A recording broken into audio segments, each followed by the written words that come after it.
Oh, it's super slow, Jake. That one over there isn't. Unplug TP and plug it back in.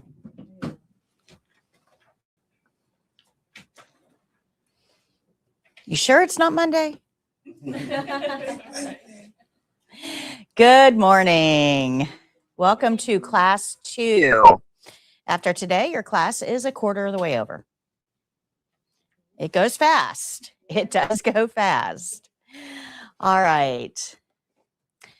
So you guys, between last class and today, read chapter 1 in the yellow book and took the test on page 181 of the white book. Did everyone grade it with page 201 in the white book? Did you grade it? Okay. All right. So when I call your name, tell me either how many you missed, okay, or down here is your grading scale. It'll tell you if you missed 1, you got a 95, 2 is a 90. They're all worth 5 points apiece. So either your score or how many you missed, and I'll do the conversion, okay? Doodleen, how many did you miss? We'll come back to you. That's fine. Ariella, did you take the test? Yeah, I Didn't miss any, 100%. Good. Callie? Thank you. Carol? Thank you. Evelyn? Thank you. Courtney? Thank you. Christian? Thank you. Kayla? Virgie? Thank you. Diana? Faith? Okay. Teresa? Kaylee? Tammy? Christina? Thank you. Anybody I did not call? Okay. All right. Those of you who missed questions, do you understand why the right answer is the right answer?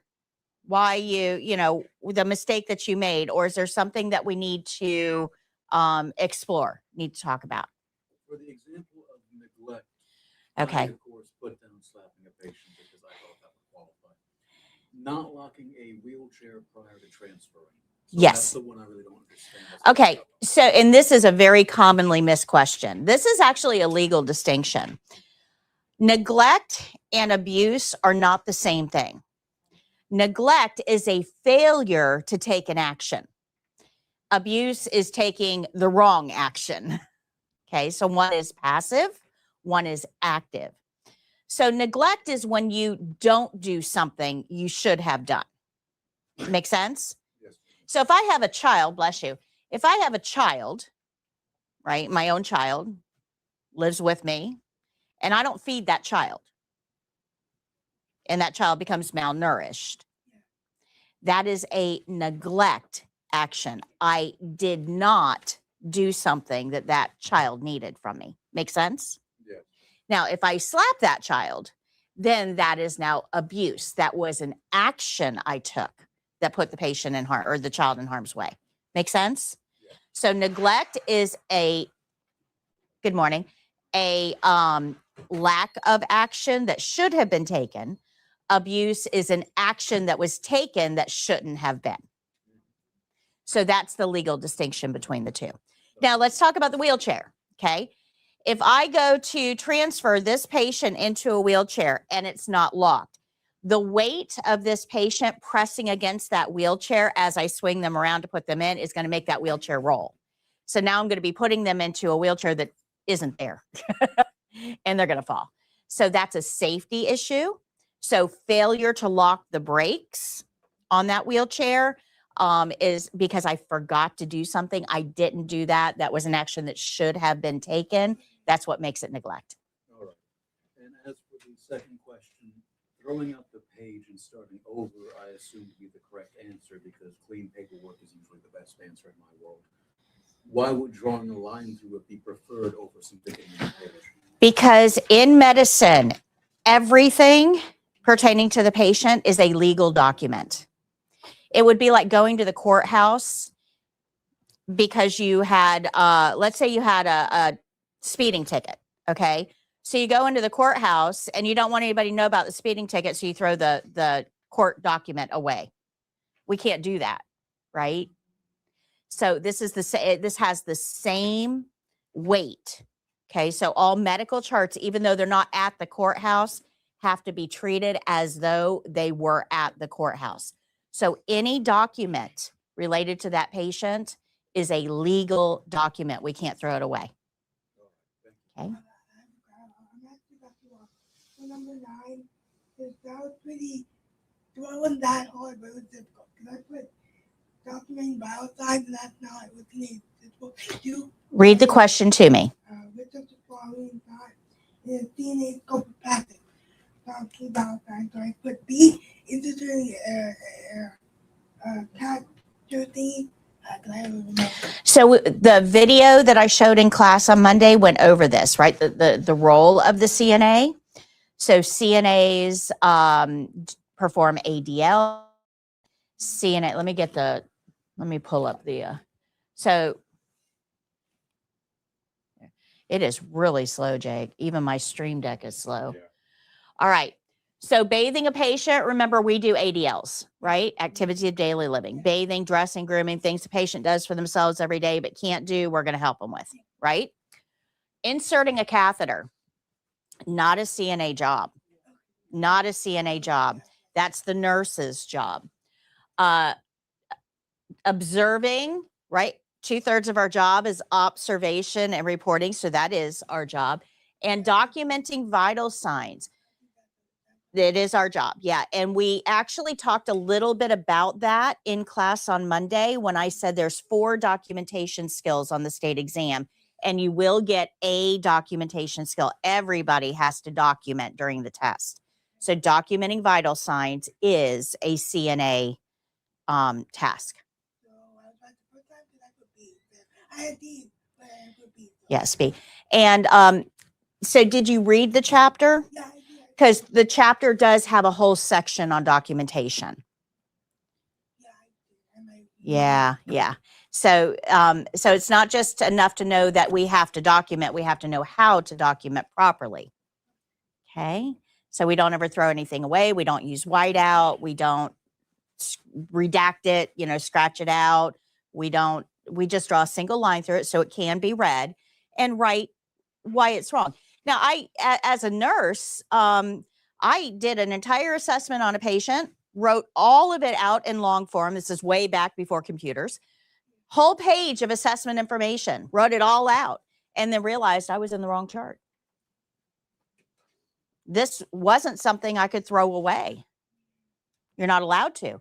So I had to write a single line through every single one of those lines, an entire page, just a single line, and initial it and write wrong chart, error.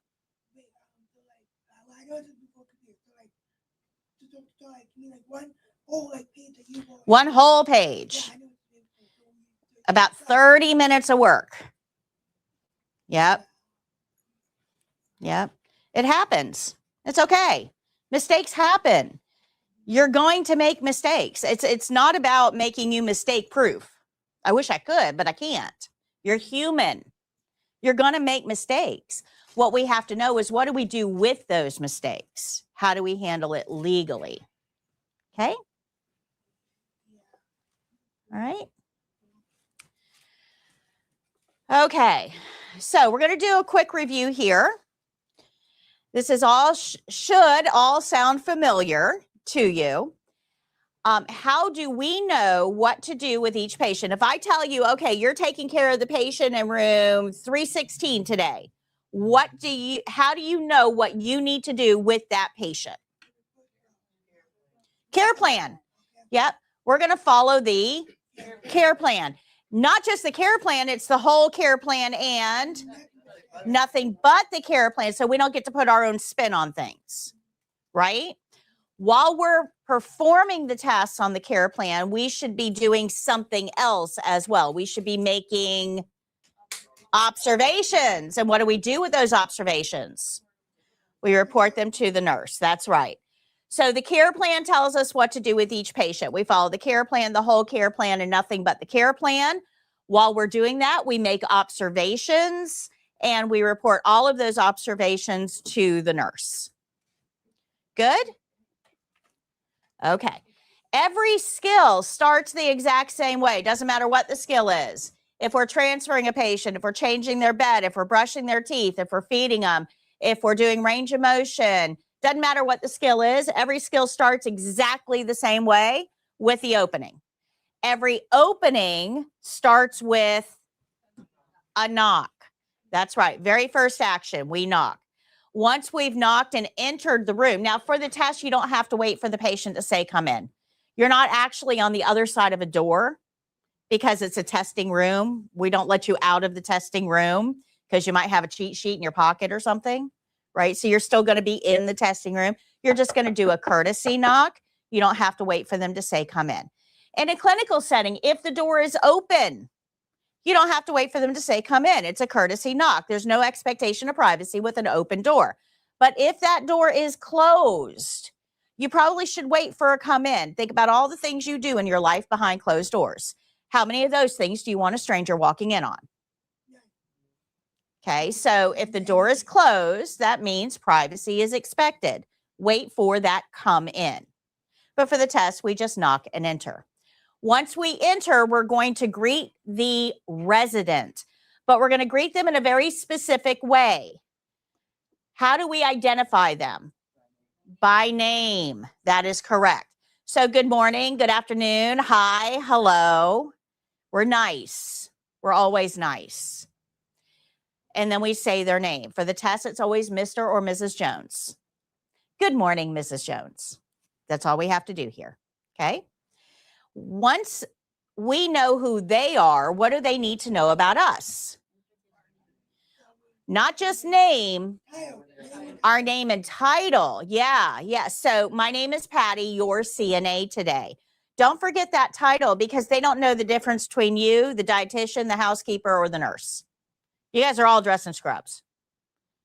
Yes, we have color-coded our people in clinical settings. Absolutely. You think those patients have a little cheat sheet with all the color codes? Do you think they care? No. They've got a problem and you've got scrubs on. You are there to solve their problem. In their mind, that's how they see things.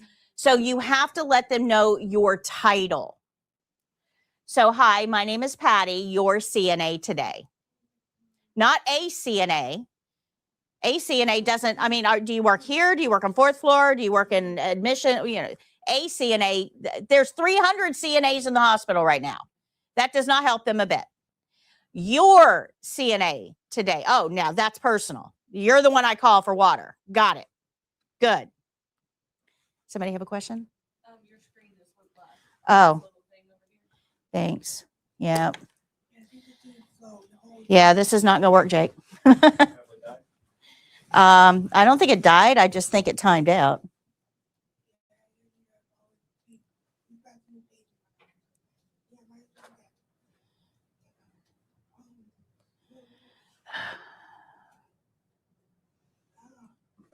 Yeah. That's not going to be a good solution. Yeah. Okay. Thank you. Thank you for that. Okay. So once we have introduced ourselves by name and title, we need to make sure that they know why we're there. I am here too. Insert name of skill here. So you can tell them in your own words, I'm here to get you into the wheelchair for the day. I'm here to get you dressed. Or you can read it right off the care plan. I am here to measure and record pulse. Okay, you can read it right off the care plan if you want to, but you have to let them know what you're planning on doing with them. Just because a body is in your setting does not give you any right to do anything you want to that body. It is still their body. Very important that we understand that. Very important. Patients do not have to do what you are there to do. Okay? Once we've told them what we're there to do, we need to get permission. So is that okay? It's very simple. Is that okay?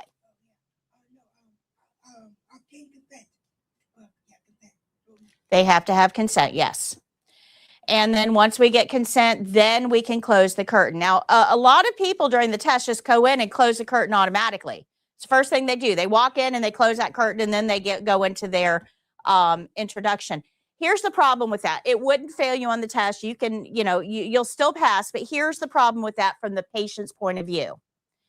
If I walk in and I've got all the supplies and I close the curtain, that pretty much tells that patient, I don't care whether you're going to consent or not.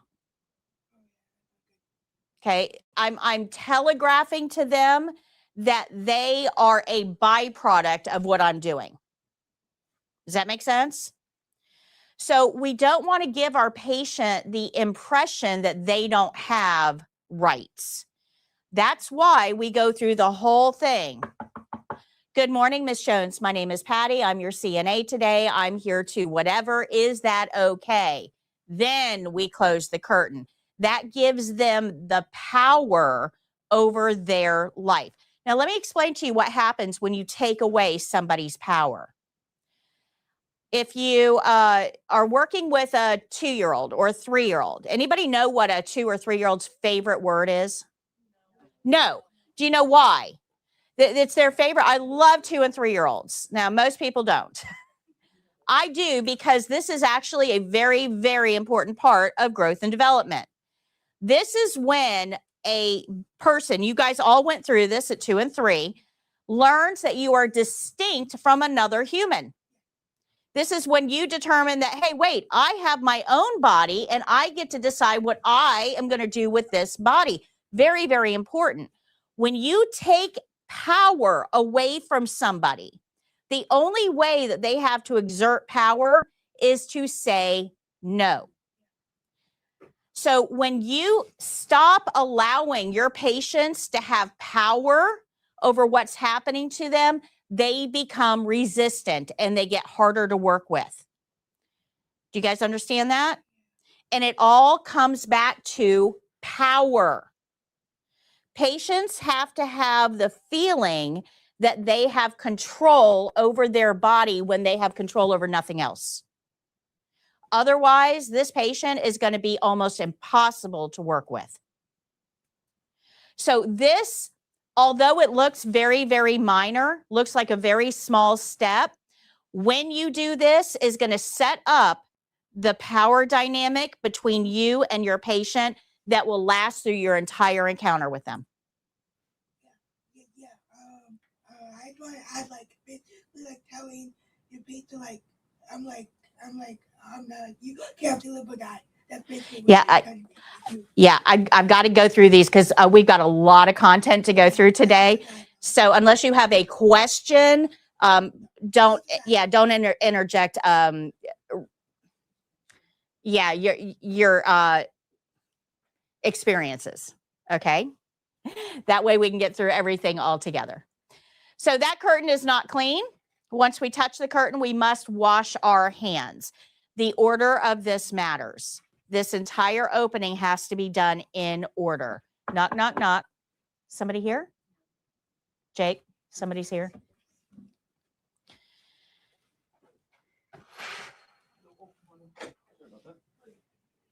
Good morning.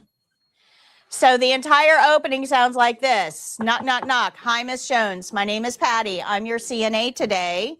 I'm here to whatever. Is that okay? Once we get all of that done, then we close the curtain for privacy and go wash our hands. The order here matters. Very important. Once you have clean hands, then you can go get your clean supplies. The most important thing that we have to worry about here is infection control. And we're going to spend a lot of time on infection control today. About 3/4 of the class is going to be on infection control today. So understand that when we wash our hands is actually pretty important here. And the whole reason we're washing our hands before a skill is to have clean hands for the patient. Because think about all of the pathogens that we have in a clinical environment. These are not Walmart germs, people. These are not Walmart germs. These are germs that made somebody sick enough to be in a clinical setting, to be not home. These are not Walmart germs. That means that their immune system currently working hard. If we bring them new germs, their immune system may not be able to fight them off. So when we wash our hands at the beginning of a skill, it's for the patient. Good? Make sense? How many guys ride roller coasters? Anybody ride a roller coaster? All right, so I want you to imagine you go to a theme park. You stand in line for an hour and a half to get on the latest and greatest roller coaster. You get up to the front of the line. It's your turn. You're super excited. The guy buckles you in to the roller coaster. You're ready for the ride of your life. And then he says, okay, just so you know, one of the 25 people on this cart is going to fall out. Not sure which one it is. Just one of the 25 people is going to fall out. Ready? Have a great time. How many guys are staying on that roller coaster? No, you're getting off, right? Because those are not good odds. They're not good odds. When you know that you might be at the top of the loop-de-loop and you might fall out, that's not a good feeling. Are you going to enjoy that ride? No, you're going to be worried the whole time, right? Those are the same odds as a patient in a hospital contracting a pathogen they did not come in with. 1 out of 25. Now, these people aren't wandering bed to bed. Do you know how they're getting those extra pathogens? From us. We touch things, lots of things, and then we take those pathogens to our patient who doesn't have a good immune system because their immune system's busy with whatever they've got going on. And that new pathogen is likely to kill them. This is important. In healthcare, when we go into healthcare, we are focused on protecting ourselves from those pathogens. That's where our mindset goes. I don't want what you got. But we fail to realize that the person truly at risk in this scenario is not us. It's this guy. And that's what we're going to talk about today in just a few minutes. Every skill that we do is going to end the same way with the closing. Now, there's lots and lots and lots of steps of the closing. Lots of steps. They all start with C. All of them. Every one of them. Clean and safe environment. Comfort. Curtain. Covered. Call light. Right? They're all C's. Clean your hands. Chart. And clean your hands again. They're all C's. Order doesn't matter except for the last two. Do them however you want to, but make sure that they're in a clean and safe environment. Leave your patient looking better than you found them. Make sure that the bed is in the lowest position. We'll talk about that a little bit later. We want to make sure that they're comfortable, and the test needs to hear this word. Are you comfortable? And we're going to go a step further and address their emotional comfort as well by offering something, a magazine, a TV remote, crossword puzzle book, whatever. But we want to make sure that they have emotional comfort as well, because if they don't have anything to distract them, you will be their distraction. Good? We're going to, oh, this is not working, Jake. Yeah. So we want to make sure that they're covered with a sheet, no knobby knees, and we want to make sure that we open the privacy curtain. Now, all of those, I don't care how you do it. Yes, that curtain is dirty. Absolutely. 100%. We've already learned that. But you know what else is dirty? That call light. Patients in bed scratch what itches. And then they use a call light to tell you about it. This call light is not any cleaner than that curtain. But that's okay because those are the patient's own cooties. They're comfortable with their cooties. Okay. Think of this as a cootie-rich environment, but it's just the patient's cooties. They're okay with that. You can do this in any order. It's fine. But once you've done that, we are done with the patient and their cooties. Okay. Now, once we're done with the patient and their cooties, then yeah, well, we're probably going to have to do, yeah, it's not working at all, Jake. And now I've got the blue screen of death.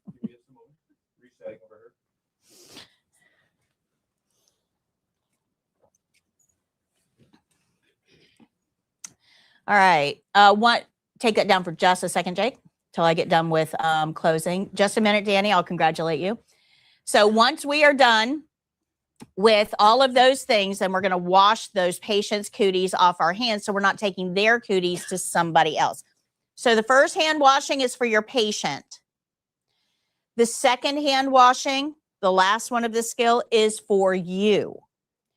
Because you are concerned about taking these patients' cooties home with you. You don't want to get sick. The best way to do that is to leave their cooties in their room and not take them anywhere else. So we wash our hands before we touch the patient to have clean hands for the patient. We wash our hands after we touch the patient to have clean hands for us. Good? If you miss either one of those, you have put somebody at risk, either your patient or yourself. Good? Make sense? All right, Jake, go ahead. Danny says, Miss Patty, I just passed my CNA test in Florida. I'm so grateful for all your dedication and love. Congratulations, Danny. Great job. I'm super, super proud. And thank you so much for including us on your journey. All right.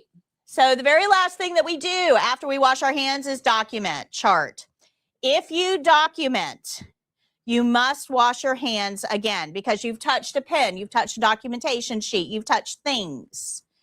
So we always have to have clean hands at the end of the skill. Please make sure when you end a skill, your patient doesn't just feel cared for, they feel cared about. Okay. There's an old saying, one of my favorites actually.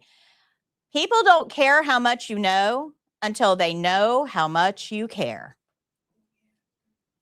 And if you don't feel like you care about the patient you're caring for, you are in the wrong field. These are people. We're not on an assembly line. When you start getting jaded and feeling like you don't care about this patient, you're complaining about people a whole lot more than you're happy about helping, you probably need to find a new job. Because we've seen those CNAs out there. We don't need any more of them. So make sure that you're in it for the right reasons and that you bring that attitude with you every patient encounter. They're having their worst day. They don't need it made worse by your attitudes. Good? Good?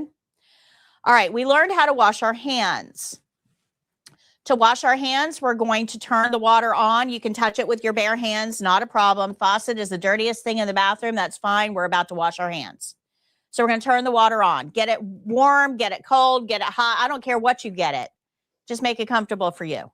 Then you're going to wet your hands. Very important. Wet your hands before you apply soap.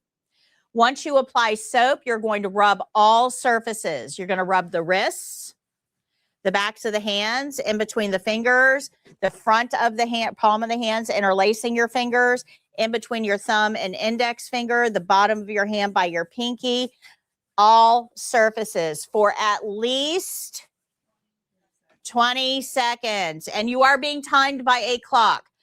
For the exam, over the sink, you're standing at the sink. Right above the sink is a clock. Has to be. That is how testing centers are set up. That is non-negotiable.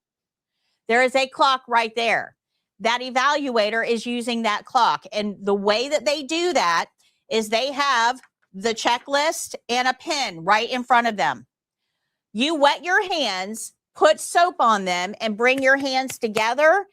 At that point, that evaluator looks at that clock to see where the second hand is and actually writes it down on their sheet. So if the second hand is on the 4, she writes that down on the sheet. And then you rub all of your areas. When you move to your nails, she looks to see where that second hand is.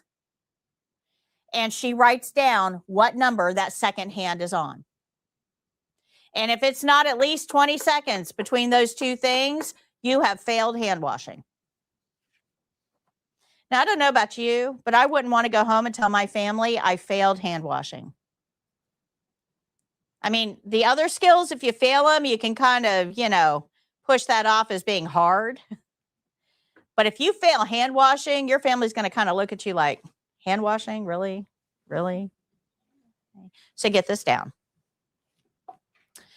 You're going to rinse all areas, being careful not to touch the sink or the faucet, and then you're going to tap to keep the water confined in the sink. You'll dry whatever's clean, not wet, clean. Throw those paper towels away and then turn your faucet off with a clean, dry paper towel. Good?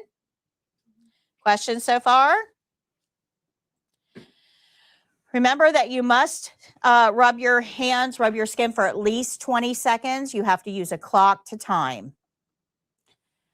All right. Any questions on what we've learned so far? All right. During the test, thank you, Jake. It's working better. During the test, after your first skill is all done, so you got your care plan, you did your opening, you washed your hands, you did the skill, you washed your hands, you said my skill is done. After that first skill is done, the evaluator is going to tell you you can simulate hand washing from this point. That means you're not going to have to go to the sink, wet your hands, put the soap on, scrub a dub for 20 seconds. You don't have to go through it. All you have to do is say, simulate means say, when you would wash your hands. Now, what this does is it cuts down the time of the test. I want you to think about this, right? So everybody that's testing has 3 skills to do. We know we have to wash our hands before every skill and after every skill. And everybody gets 1 documentation skill, so there's 1 more hand washing required. Good? Make sense? So that means that skill 1 has 2 hand washings. Skill 2 is a documentation skill. You have 3 hand washings. And then skill 3 is 2 hand washings. That is 7 hand washings per person. And there's 8 people there testing.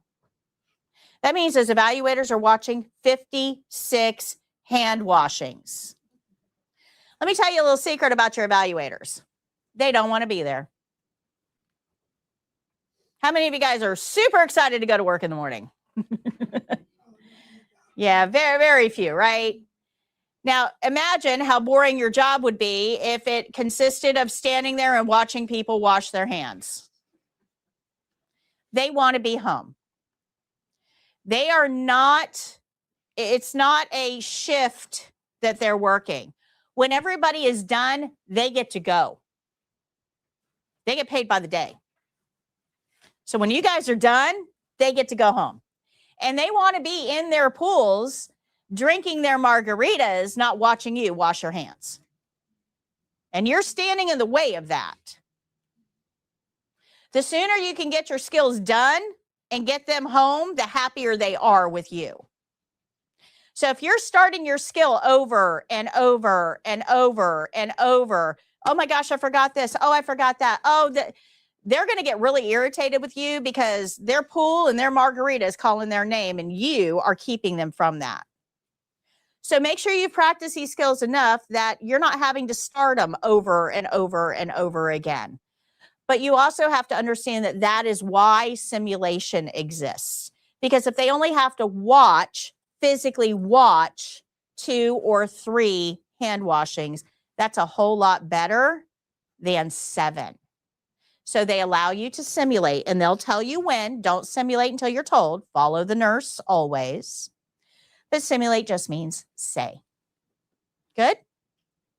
So let's talk a little bit about hand sanitizer. Oh, Jake. Oh, never mind. Got it. This is Jeremy. And Jeremy cute. This is hand sanitizer. It's a couple problems with hand sanitizer. It is used quite often in clinical settings. Absolutely. It is appropriate for use in clinical settings. The problem with hand sanitizer is twofold. The first is that we rarely use it correctly. Almost everybody has hand sanitizer in your car, in your house, in your purse, right? We carry it around all the time. We think that it's, like mainstream now, not just medical. But we usually get a little squirt, rub our hands together. That's how we use hand sanitizer. That is not how hand sanitizer works. In order to be effective, you have to use enough to keep your hands wet. See how wet my hands are? For at least 20 seconds. Where did we hear that before? Hand washing. So we have to keep our hands wet for at least 20 seconds, and we have to get all of those same areas. So hand sanitizer should not be a huge time saver. If hand sanitizer is a huge time saver, you did not use it correctly. It is ineffective. Good? Makes sense? But let's talk about the other drawback of hand sanitizer. When you go to the sink, there's running water. The soap helps pull the pathogens off the surface of your skin, but the rinsing takes all of those pathogens and pulls them right down the drain. Make sense? Okay. When you use hand sanitizer, you're killing the pathogen. Where actually what hand sanitizer does is every pathogen has like a membrane, a cell, kind of like our skin. Well, what hand sanitizer does is it breaks that, like popping a bubble, and now all the guts are spilling everywhere. So you now have pathogen guts all over your hands, and you did not put them anywhere. They're still on your hands. Pathogens are dead, but you're walking around with a ton of pathogen guts on your hands. Now, if you go through the drive-thru at McDonald's and you're ordering your large fry on Friday for Free Fry Friday, and you use a little bit of hand sanitizer and you think your hands are clean, you are eating those fries with a side of E. coli, dead E. coli, but you are eating E. coli guts. Yum. So if you are going to bring your hands near your face for anything, eating, drinking, smoking, talking on the phone, rubbing your eyes, blowing your nose, anything, you should not have dead E. coli guts on your hands. They probably should be clean through hand washing. Good? Make sense? Hand sanitizer is not the cure-all you guys think it is. Now, the real problem with hand sanitizer in a clinical setting is that it does not work on two of our heaviest hitters, C. diff and norovirus. Norovirus is called the cruise ship disease or the daycare disease because in confined places, it spreads like wildfire. We generally have 2 to 3 cruise ships every year that come down with an outbreak of norovirus. It is absolutely commonplace. I cruise a lot. I have been on over 32 cruises, I think it's been. I quit counting. It's been a lot. Now, I teach this for a living, right? I know infection control inside and out, and I don't like buffets. So before COVID, when we used to cruise, it wasn't very convenient to wash your hands. So they didn't really have hand washing stations anywhere. You had to get your food from the buffet, go set it down at the table, and then go find somewhere to go physically wash your hands before you ate. It wasn't convenient at all. So during COVID, when all these ships were like just floating and no people on them, they actually installed hand washing stations at every eating place. So when I started cruising again after COVID, I was pumped. Man, this is awesome. Made it super convenient to wash our hands. So me being who I am, I sat there for one afternoon near the buffet at the hand washing station at a booth right across from it. And I watched how many people used that hand washing station. Out of about 2 to 3 hours, I had my little book with me. I was taking some time off. Out of the 2 to 3 hours that I was sitting there reading, 4 people. 4 people. There were over 2,500 people on that ship. 4 people washed their hands at that hand washing station. This is how norovirus spreads through a cruise ship. Because when we're on vacation, we think the pathogens are too. When you are in confined spaces, there are certain pathogens that are way more dangerous than others. And norovirus is one that is way more dangerous because it does not get killed with hand sanitizer. It is a spore. Has a suit of armor on it that this can't penetrate. Now, norovirus is bad. It'll ruin your vacation. It's about 3 days. Stuff's coming out both ends. Diarrhea, vomiting. It is awful. You feel like death warmed over for 3 days. It'll ruin your vacation. 100%. Yeah. But if you think that's bad, let me introduce you to its bigger, badder cousin, C. diff. C. diff will make you sick for 2 to 3 months. 2 to 3 months. And we don't have very many treatments against it. So when you get it, you've got it. Not much we can do. Now, the problem is that if you've already got something else that is trying to kill you, and then we come along and hand you C. diff as an extra bonus, and you are throwing up and you are having diarrhea and we are flushing out all of the nutrients that you need to fight off whatever it is that is trying to kill you, you're probably not going to be very successful. And it's probably going to kill you. Hand sanitizer cannot be used with norovirus or C. diff in a clinical setting. And that is something that every healthcare worker should know.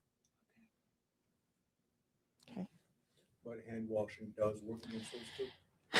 Hand washing does it. Well, I'm going to rephrase that. Hand washing is more effective.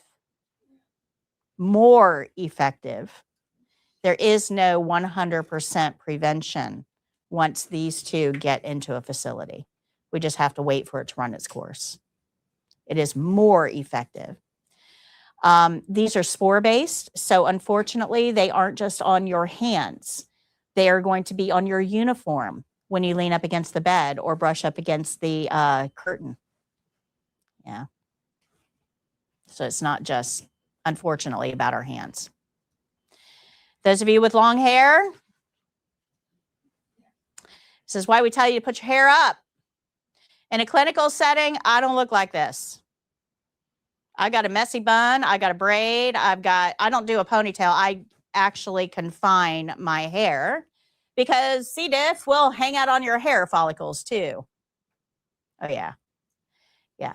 So those of you with long hair, and I know, I get it, guys. I understand. We want to look nice. We do. But for me, I'd rather not look nice and not take anything home with me at the end of the day than worry about impressing my coworkers with my latest hairstyle. So it's what's important to you. Me, I don't want these pathogens in my house. I don't want them there. So I'm going to minimize my exposure as much as possible. Okay. Good? Good. All right. So if you are going to be eating, drinking, smoking, putting your hands anywhere up here at all, you should have clean hands. They should be washed with soap and water at the sink, not relying on hand sanitizer. Good? So now we understand these three. We know to follow the care plan. We know how to start every skill. We know how to end every skill. Good? So now we're going to learn a skill. We're going to use these to build a skill. But this isn't all that we're going to have to learn. We have a whole lot more principles that we're going to have to cover. So right now we've got this one down, we've got this one down, and we've got this one down. There's a whole lot more in the middle that we still have to cover. And we're going to cover a few of them today. Okay? Good? These are called the big four. These apply to every skill we do. Doesn't matter what the skill is. Range of motion, you're using these four. Brushing teeth, you're using these four. Making a bed, you're using these four. Taking a patient for a walk, you're using these four. They're called the big four because they apply to absolutely everything, and we know 3 of them. That means there's one more we've got to learn. And that's where we're going to start today, is with glove rules. So if you go to page 40 in your book,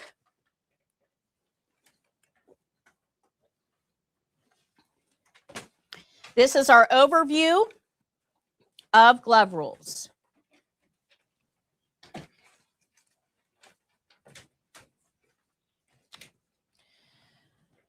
You'll see that the steps involved are listed here. This principle applies to all skills. I have a video for this that you can watch on my website if you want. We're going to have a long conversation about it today. And the notes for everything I'm going to be talking to you about today is on page 41. You don't need to take notes. I would recommend, however, if you go to page 42, you should see some review questions related to this topic in the second column. Sometime over the weekend, if I were you, I would answer these questions to make sure that I truly understand this topic, because this is a huge part of the state exam, both the clinicals and the written. Infection control can make or break you, because it is the one thing in our control that directly impacts the patient's well-being. Okay, good. All right.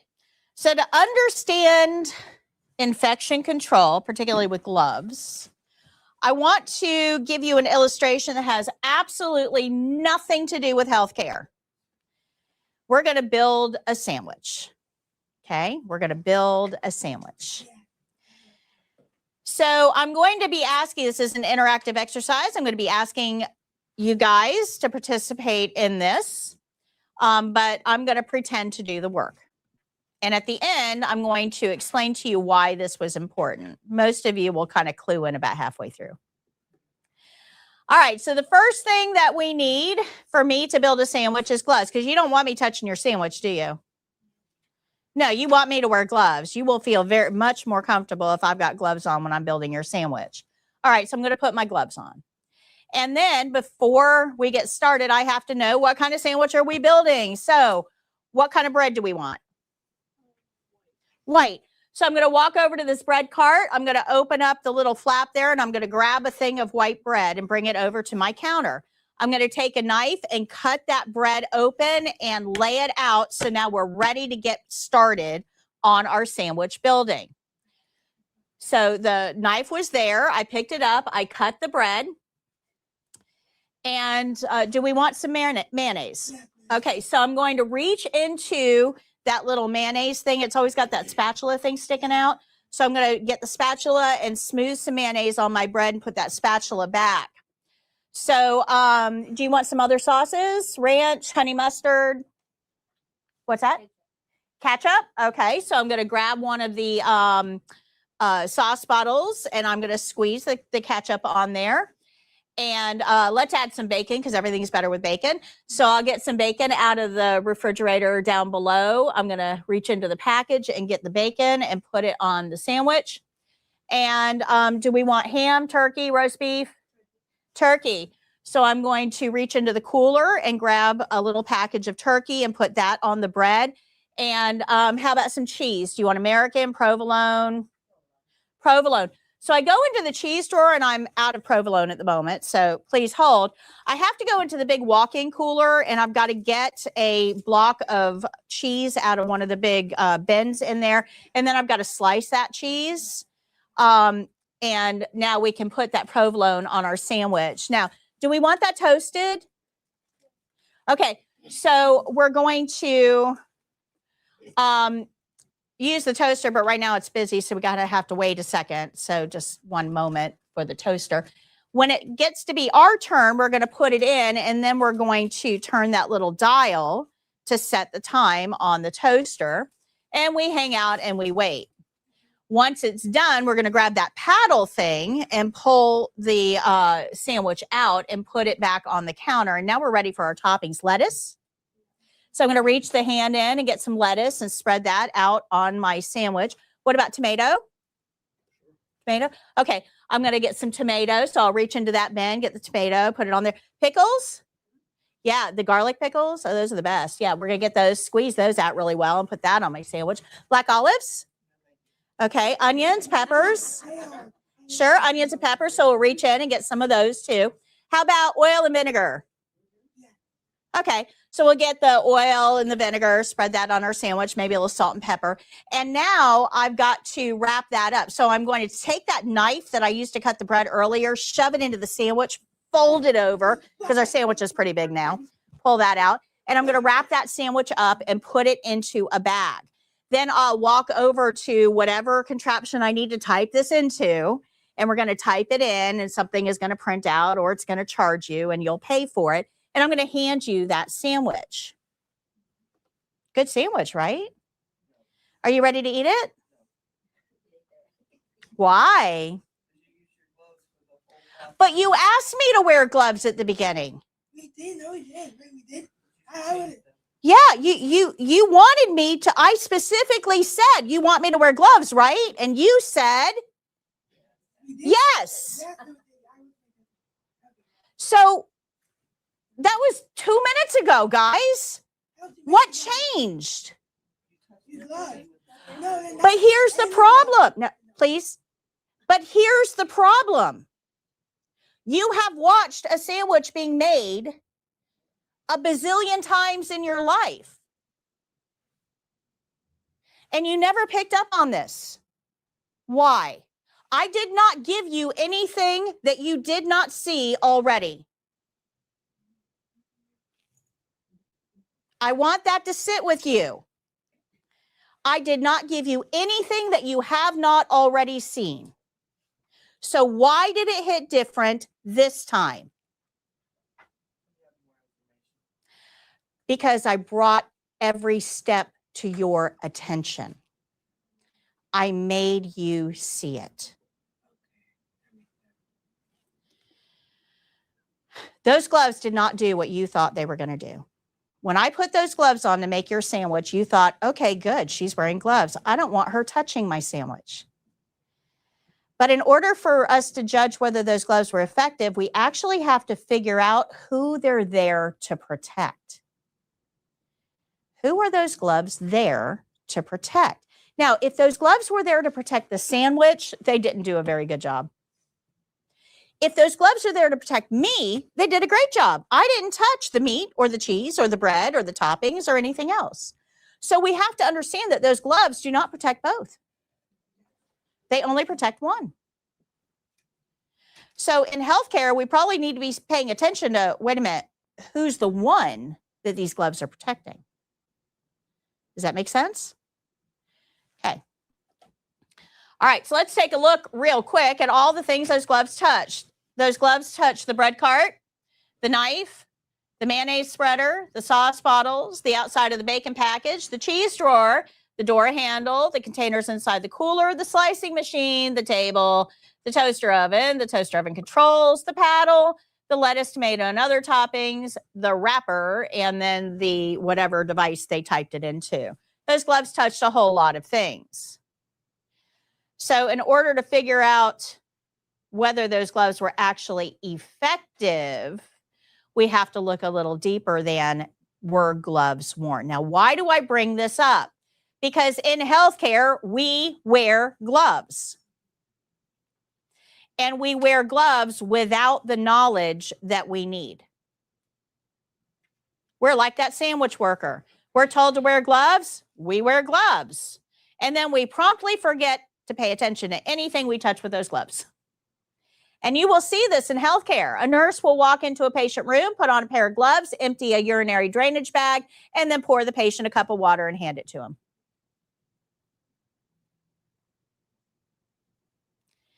We inadvertently expose our patients to pathogens all day long because we think gloves are a magic suit of armor that's going to prevent the spread of pathogens, and they don't.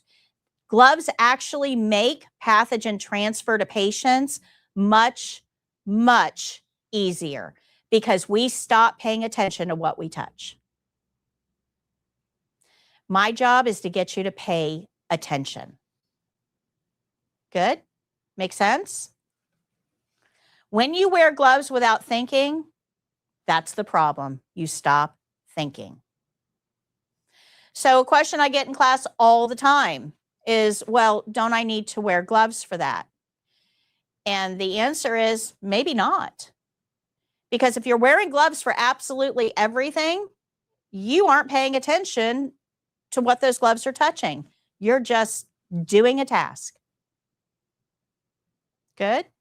Make sense? All right, so to understand this topic, we are going to go to page 123. This is on the chain of infection.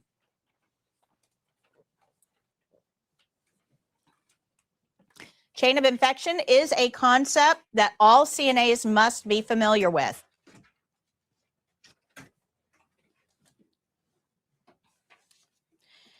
This is the graphic on page 123. And we're going to discuss how pathogens actually spread from one person to another. It's not as easy as you would think. It really isn't. So in order to have an infection spread from one person to another, the first thing that we need is a pathogen. No pathogen, no problem. If I don't have hepatitis C, I certainly can't give you hepatitis C. No pathogen, no problem. But once we have a pathogen, that's where things get a little tricky. That pathogen needs a place to live. It has to have a home. Now, pathogens don't do well homeless. They're like me. I would not do well homeless. I would not. I like creature comforts. I like being warm or cool. I like to have a place for all my stuff. Pathogens, same way. Pathogens do not live outside of a host for very long. Not very long at all. So every pathogen has a little bit different time span that it can live outside of a host, but its whole goal is to get into a host as quickly as possible. Make sense? Good. So if you have a pathogen on, let's say, this table, right? I cut my hand, I have hepatitis C, I bleed on the table, it's there. If you come along and you touch that blood, that hepatitis C blood, 2 hours later when it's dried, it probably will not be able to transmit to you because it died. It was outside of the body. So it's important that you understand that pathogens aren't invincible. They have a lifespan, just like you and I, and they have things that can kill them, just like you and I. Just to double check on it, that is what causes AIDS, correct? No, HIV causes AIDS. Yep, hepatitis. There's a whole family of hepatitises. I believe there's 8 of them, actually. And they're different forms of a virus that affect liver and other organs. You're welcome. Okay. So pathogens need a place to live. Now, we have a word for that place. We call it a host if it's living. If it's not living, it's called a reservoir. So a bucket of water would be a reservoir, not living. A body would be a host. Okay. Now, as long as that pathogen is inside that host, it's happy. It's not looking for a way out. It has put its TV on the wall. It's put its clothes in the dresser. It's set up shop. It's good there. It's not looking to move out anytime soon. It's happy in its host. In fact, in order to get that pathogen to leave the host, we kind of have to use a little force. We have to kick it out. Pathogens leave hosts, where is it? Through doorways. A doorway is a natural body opening. Eyes, nose, mouth, genitals, rectal area. But it can also be an unnatural body opening, a wound, a rash, a sore, or an incision. So anything that interrupts the skin is a body opening. Now, it has to be wet for pathogens to move through it. So if I have a dry, scaly rash on my arm, pathogens can't move through that because it's not wet and it's not open. But if I have an opened sore on my skin, now a pathogen can move through that because it's open and it's wet. Good. Other than that, the pathogen is going to stay inside. It has to have a doorway to get out. Pathogens don't come with little jackhammers that they can get through your skin and spring into the world. Okay? Has to move through a doorway that's already there. Make sense? Good? Okay. So these doorways are actually called portals of exit. Now, like I said, pathogens are pretty comfortable in their host. They don't want to leave. So they're not going to leave through like normal means. They're going to leave when somebody sneezes, that forces the pathogen out, or somebody coughs, that forces the pathogen out, or somebody is bleeding, that forces the pathogen out. So this is an active process. Make sense? Okay, people don't just like shed pathogens as they're walking by. It's an active process. All right, now, once a pathogen gets out of a body, through whatever doorway it goes through, different pathogens use different doorways. Once it gets out of the body and it's now in the wild, we have to understand that pathogens have no wings, they have no feet. They can't get around on their own. They're stuck wherever they are. They can't walk, they can't run, they can't fly. They are stuck wherever they are. They have to wait for some way to get to a new person, to a new host. They're stuck. Now, luckily for them, there's all kinds of taxis that come along all the time. Right here. Hands are nothing more than pathogen taxis. You walk by, you touch a surface, you now have picked up a whole family of pathogens, and you are going to take them where they want to go. Now, where they're looking for is another doorway. Another doorway. Yours is fine. They'll use it. They'll take it. A patient's is even better because their immune system currently working overtime, but they'll take whatever doorway they can get. Pathogens do not travel on their own. They must either float or flow to get from one person to another. Different pathogens travel different ways. Now, there are people who make a living out of understanding this. These are infection control specialists, and these are doctorate level programs. So understand that I am giving you a 30-minute lecture on something that people spend lifetimes learning about. So I am oversimplifying this issue grossly. But for a CNA point of view, this is perfectly acceptable for what you need to know. Now, if this lecture interests you, look into infection control opportunities, because this is a huge field and these people make really good money just for having knowledge. I think it's pretty cool. So pathogens must either float or flow to get around. Good? All right. The way the pathogen gets around, either floating or flowing, is going to depend on the pathogen itself. Now, common colds, those are generally spread through something we call droplet spread, which means that the pathogens are super teeny tiny things, super light, super tiny things, and they actually hitch a ride on mucus droplets. So you cough, mucus comes out, and those pathogens just hitch a ride on that little bubble of spit. But the bubble of spit is kind of heavy. It's only going to go out about 3 feet and then it's going to drop.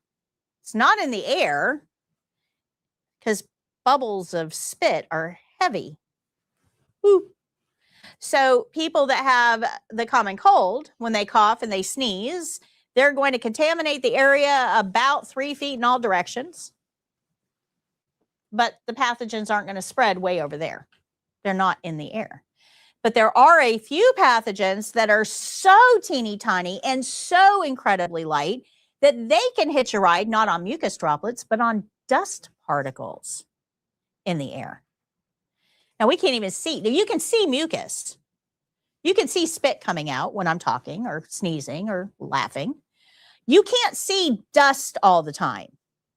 It's that small. So these pathogens hitch a ride on dust particles. Now, those travel in the air. They just kind of go wherever they want to. They don't have any boundaries.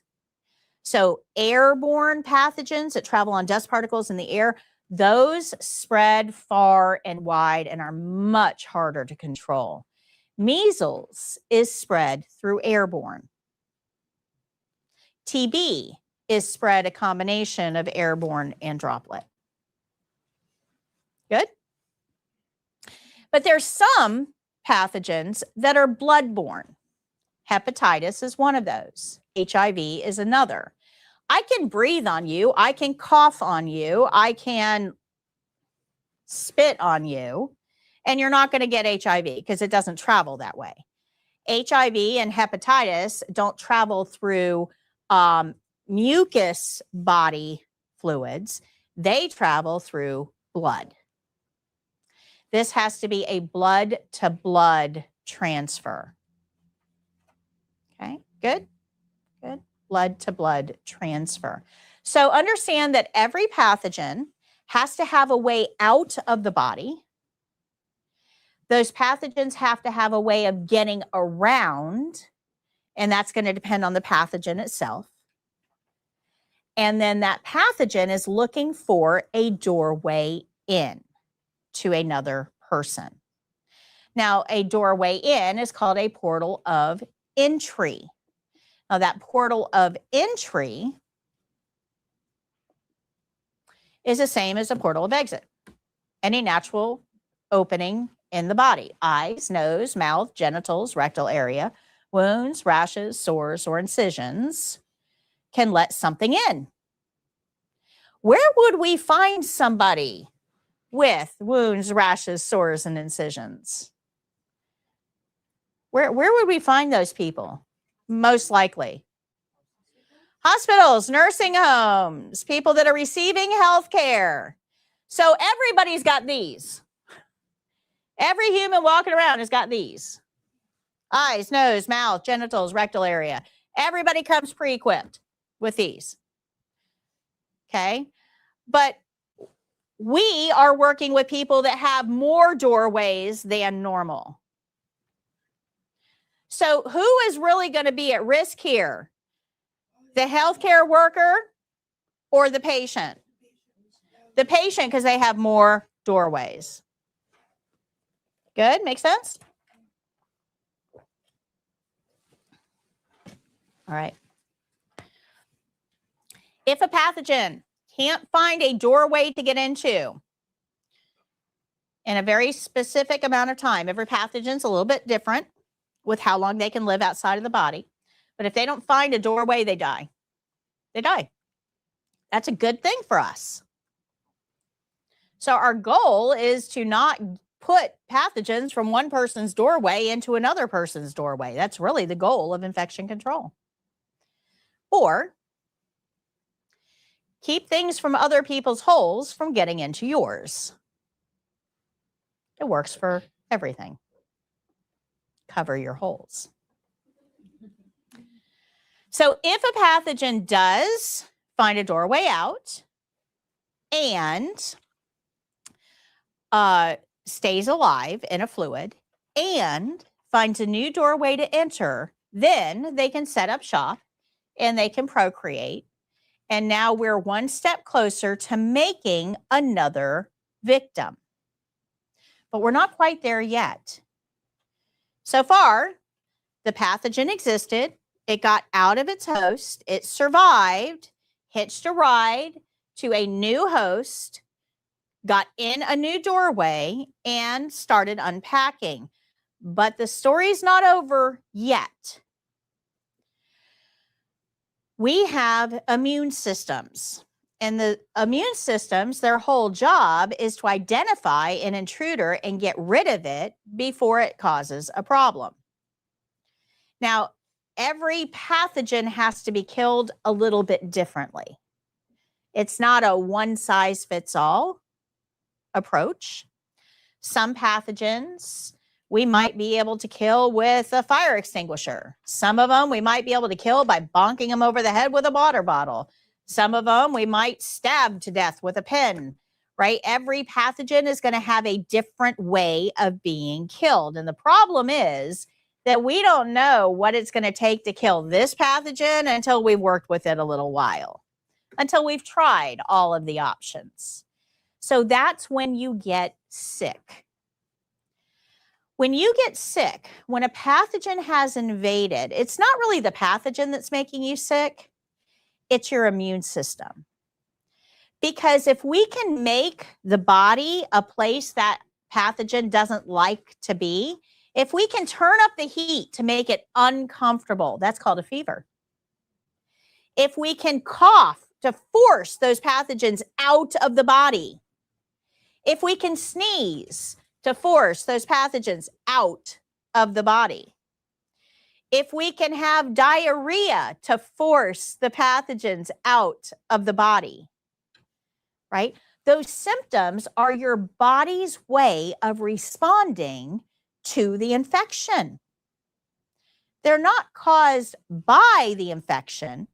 They're a result of the infection. You guys understand the difference there? So we don't like those symptoms though, do we? Those make us uncomfortable. So what do? We take medicine and we turn those symptoms off. We actually make it harder for our immune system. We make it harder because those pathogens that should be exiting the body are still in the body, and it gives them more to fight. Does that make sense? So if your symptoms are bad, treat them. But if they're minor, you probably should just try to let your body do what it needs to do. Get some rest, stay away from people, hang out on the couch for a couple days, get the remote, flip through Lifetime. Don't be around people. Don't go to work sick. But let your immune system do what it needs to do. Good? All right. So this is training your immune system. And this is why kids are sick all the time, because we're literally training our immune system. We expose them to everything. They get pathogen after pathogen after pathogen, and every 4-year-old has a green, snotty, runny nose because of this. But all of those things are training the immune system of that child to know what to do with when these pathogens show back up. So 10 years later, same pathogen, because pathogens live all over the world just like we do. You have every right to live, so does your pathogen, right? They're out there in the wild. We just can't see them. Doesn't mean they're not there. So when you are 4 years old and you get exposed to the common cold and you get sick and you have all these symptoms, your body is learning how to kill this pathogen. It does. It kills the pathogen and you go back to normal. 10 years later, you get exposed to that exact same pathogen. But this time your body says, oh, hold on, I've seen you before. I remember how to kill you. And it goes to its little filing cabinet and it looks up. Yep, it's her. Yes, I got it. So now I know exactly what to use on you. I hit you with everything I've got and you don't even get to cause an infection. You don't even know that something invaded because your immune system took care of it. So being ill when you're a child actually has long-term health benefits because we're pre-loading your immune system. Make sense? Good? Okay. So remember that pathogens don't need a home to survive. Most pathogens don't live for very long on surfaces outside of the body. And we have to be concerned about the pathogens coming out of our patients' portals of exit, right? We know they're sick. We know they have pathogens. They're here because they have pathogens. We know they're there. So we got to be aware of them. Okay. But I also have to be aware of the fact that those pathogens are looking for a place to get into. And I don't want to be that place. So I want to make sure that my skin stays intact. And if not, I want to cover it. So if I have a brand new kitten at home, I love kittens. They're so adorable, but man, do they have some sharp claws. They will tear you up. So if I've got a brand new kitten at home and I've got all kinds of kitten scratches all over my hands, I probably should cover those. So I'm not giving any pathogens that might be in my environment an opening to get into. Make sense? So as a healthcare worker, we kind of have to be concerned with our own body openings. Good? Okay. So if we understand that pathogens exist and they probably got out of our patient through some hole, bless you, through some hole, and when we're all done working with that patient, where do we want to put those pathogens? Yeah, in the sink. I don't want to take those pathogens home with me. And I certainly don't want to give them to the patient next door. So this is why hand washing is so important in clinical settings, because we know the patient has holes and we know pathogens got out of those holes.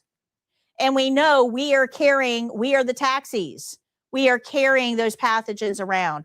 So if you go in and you work on a patient and then you leave that room without washing your hands, you just gave pathogens a free ride.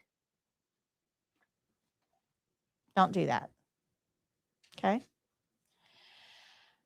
But at some point in your career, you're going to touch body fluids. You will. It's a fact of life. If you're working in healthcare, you're going to touch body fluids. Okay? Don't panic. It's okay. But let's talk about what we're going to do when we touch body fluids. We have to remember that it's only when we have a pathogen and that pathogen had a home and it was forced out of its home and it caught a ride and it found a doorway into another person, right? And that person doesn't have an immune system that knows how to kill it. That's the only way that one pathogen from the patient can cause an infection in me. Those are a lot of steps. It's not automatic. I can't walk into an HIV positive room and get HIV. You got to go through all of these steps. That's a lot of work. It's not easy to get infected. You guys understand that? Okay. The best way to prevent that is to make sure you wash your hands after every patient encounter. So basically, don't let stuff from other people's holes into yours. Cover your holes. I'm going to make a t-shirt one day. I've been saying it for 20 years. I'm going to make a t-shirt that says cover your holes. And yes, it means exactly what you think it does. Yep. So let's talk about gloves now. Where do gloves fit into this scheme? Well, if we understand that pathogens have a home, they have to be forced out of the home, they have to have a way of moving around, and then they have to have a way of getting into another person, and that person has to be susceptible, then gloves themselves can interrupt that by providing an extra layer of skin. That's all a glove is. It's an extra layer of skin. And it's not really protecting you the way you think it is. I'm going to explain that in just a minute. It's not protecting you the way you think it is. What gloves are doing, we don't want pathogens into our own doorways, right? If you have an itchy nose and you don't have gloves on, your hand will do this without you even being aware of it. Your hands do things without your permission all the time, just like that. Just like that. Your hands do things without your permission all the time. And in our daily life, our hands end up around our faces way more than you would expect. 1, 2, 3, 4. You just had yours and you just had yours too at your face. Half of this class in the last 15 seconds has touched your face. Now, if you remember, doorways in portals of entry, the majority of them are right here. Eyes, nose, mouth. So when you have bare hands, you are likely to bring your hands up to your face without even thinking about it and without recognizing the fact that you just put pathogens right next to a doorway. But if you have a pair of gloves on, your brain is going to go, hold up, wait a second. Those gloves cannot go on my face. They're there to remind you to keep your hands in check, to pay attention to your hands. That's what gloves are. They do not protect against pathogen transfer. They do not prevent infections from spreading. They are there to remind you to keep your hands away from your face. And I'm going to explain what I mean in just a minute. I'm really going to blow your mind in a minute. But in order for us to understand gloves, we have to think about who are they there to protect. We think they're there to protect us. They're not. You've got a good immune system. You don't need gloves to protect you. You're healthy. Your immune system is well trained and on standby. You do not need gloves for that. What you need gloves for is to remind you not to put your hands around your face. Don't bring pathogens to your doorways. Good? Everybody with me? All right. But your patient doesn't have the same immune system you do. That's who those gloves are really there to protect, is the patient. But we don't think about that in healthcare. We don't think about protecting the patient with gloves. We think about protecting ourselves from the patient with gloves. So I need to turn your thinking around when it comes to gloves in healthcare. Remember, our biggest, baddest pathogens are in a clinical setting. This patient had to prove they were sick enough to be here. These are big, bad pathogens. We don't want to take this big, bad pathogen to somebody else who's currently fighting a big, bad pathogen. Okay? If their immune system is currently fighting something off, who's going to be left to fight the new invaders? Now, when it comes to patients, here's the real problem. Patients are sick. You're there to help them. When we help patients as CNAs, what does that look like? What are ADLs? Bathing, dressing, toileting, grooming, feeding. We are around their doorways all day long. I'm not walking over to Golden Corral and picking a random somebody and starting to shovel food in their mouth. But we do with patients. We are around their doorways. Nobody is around yours. Do you guys understand that? Your patients are more at risk because they have us to take care of them. They have an extra person to be around their doorways than just them. Twice the risk. Now, it's even worse because the extra person has just taken care of somebody else. The main source of pathogen transfer in a healthcare setting is you. So we have to understand this. Just by us being there to do these ADLs puts your patient at risk. We're around their doorways. Think about all the things we do and all the doorways we're around. Does that make sense? Good? Good. Remember that any doorway that can let a pathogen out can also be one that lets a pathogen in. And this is the part of infection control we don't really talk about. There's a lot of instructors out there, the majority, honestly. I have just spent almost an hour talking to you about infection control. It would be so much easier for me, so much quicker, if I just said wear gloves for everything. Just put gloves on for everything. Don't touch a patient without gloves. Just put them on for everything. Wash your hands. That if that was the whole lecture, 30 seconds, I'm done. We're moving on to something else. That would be way easier on me, wouldn't it? Absolutely. I could be at home in my pool drinking my margarita. But who is that going to put at risk?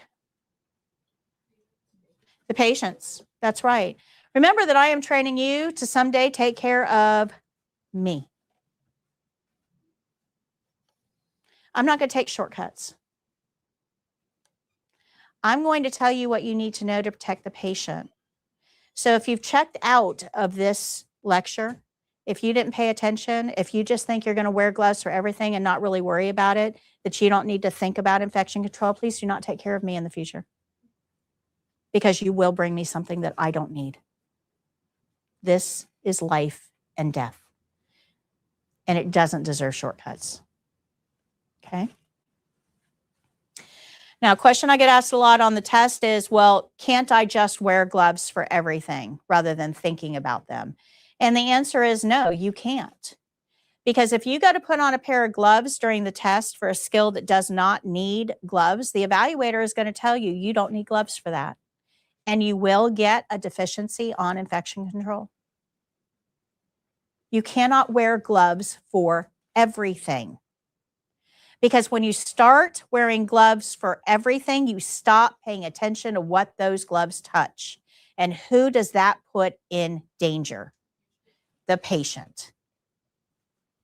Good? All right. So the gloves provide an extra layer of protection for both you, but also the patient. They don't know what you have on your hands. My mom was in the ICU about 4 years ago. She had a horrible allergic reaction to a medication that she was on. I mean, her face and her neck swelled up like this. She couldn't breathe. They were going to have to intubate her. This was serious. She was in the ICU. Now, right next to her in the ICU was a patient who had C. diff. Now, I knew that because I'm listening to the nurses talk at the nurses station. HIPAA violation. So I know that my mother is seriously immune compromised at the moment. Seriously. And the next room over has C. diff. And a nurse walks in the room and uses hand sanitizer on the wall. And I said, could you please wash your hands? And she gave me an attitude. Now, I did not identify myself as a nurse. I don't need to. That's not my role. I am there as a daughter. I'm not there as an RN. I am there as a daughter. And let me tell you what, when it comes to my mom, I'm going to make sure that anybody that touches her has clean hands. And her response was, well, I was going to wear gloves.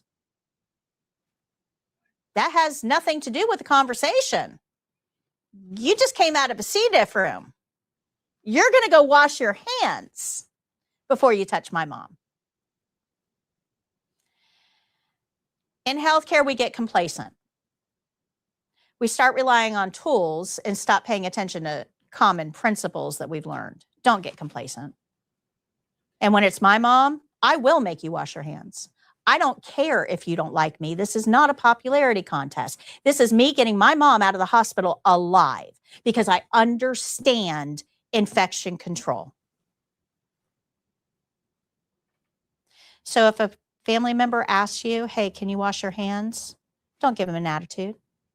They're there to make sure that their family member survives your care because there's a very, very good chance they won't. Okay? Remember, pathogens only exit the body through wet body openings. So here are our glove rules. Anytime we might come into contact with, possibly, I don't know, maybe, if there is a possibility that I'm going to come into contact with an opening, a body opening, or body fluids, which is non-intact skin, or personal skin, I'm going to wear gloves. So if I'm going to touch body fluids, non-intact skin, or personal skin. Personal skin is something normally covered by a bathing suit. Breasts on females, genitals on both sexes. If If I'm going to be anywhere in those areas, I need an extra layer of protection for my patient's psychological well-being. I'm not touching those areas without gloves. Okay. Good. All right. This is called standard precautions. You'll also hear it called universal precautions. And what this means is I can't tell by looking at you whether you have a pathogen. You don't have a little LCD screen on your forehead that says hepatitis C, HIV, MRSA, VRE. You don't have one of those. We can't tell by looking at you what you've got. So because I don't know what you've got, I'm not going to touch any of your body fluids or non-intact skin or personal skin without gloves on, because I don't want to accidentally touch my face with those things. I don't want to touch the call light, the curtain, or anything else in the environment with those pathogens on my hands. So if I have gloves on, it reminds me, hey, you got pathogens.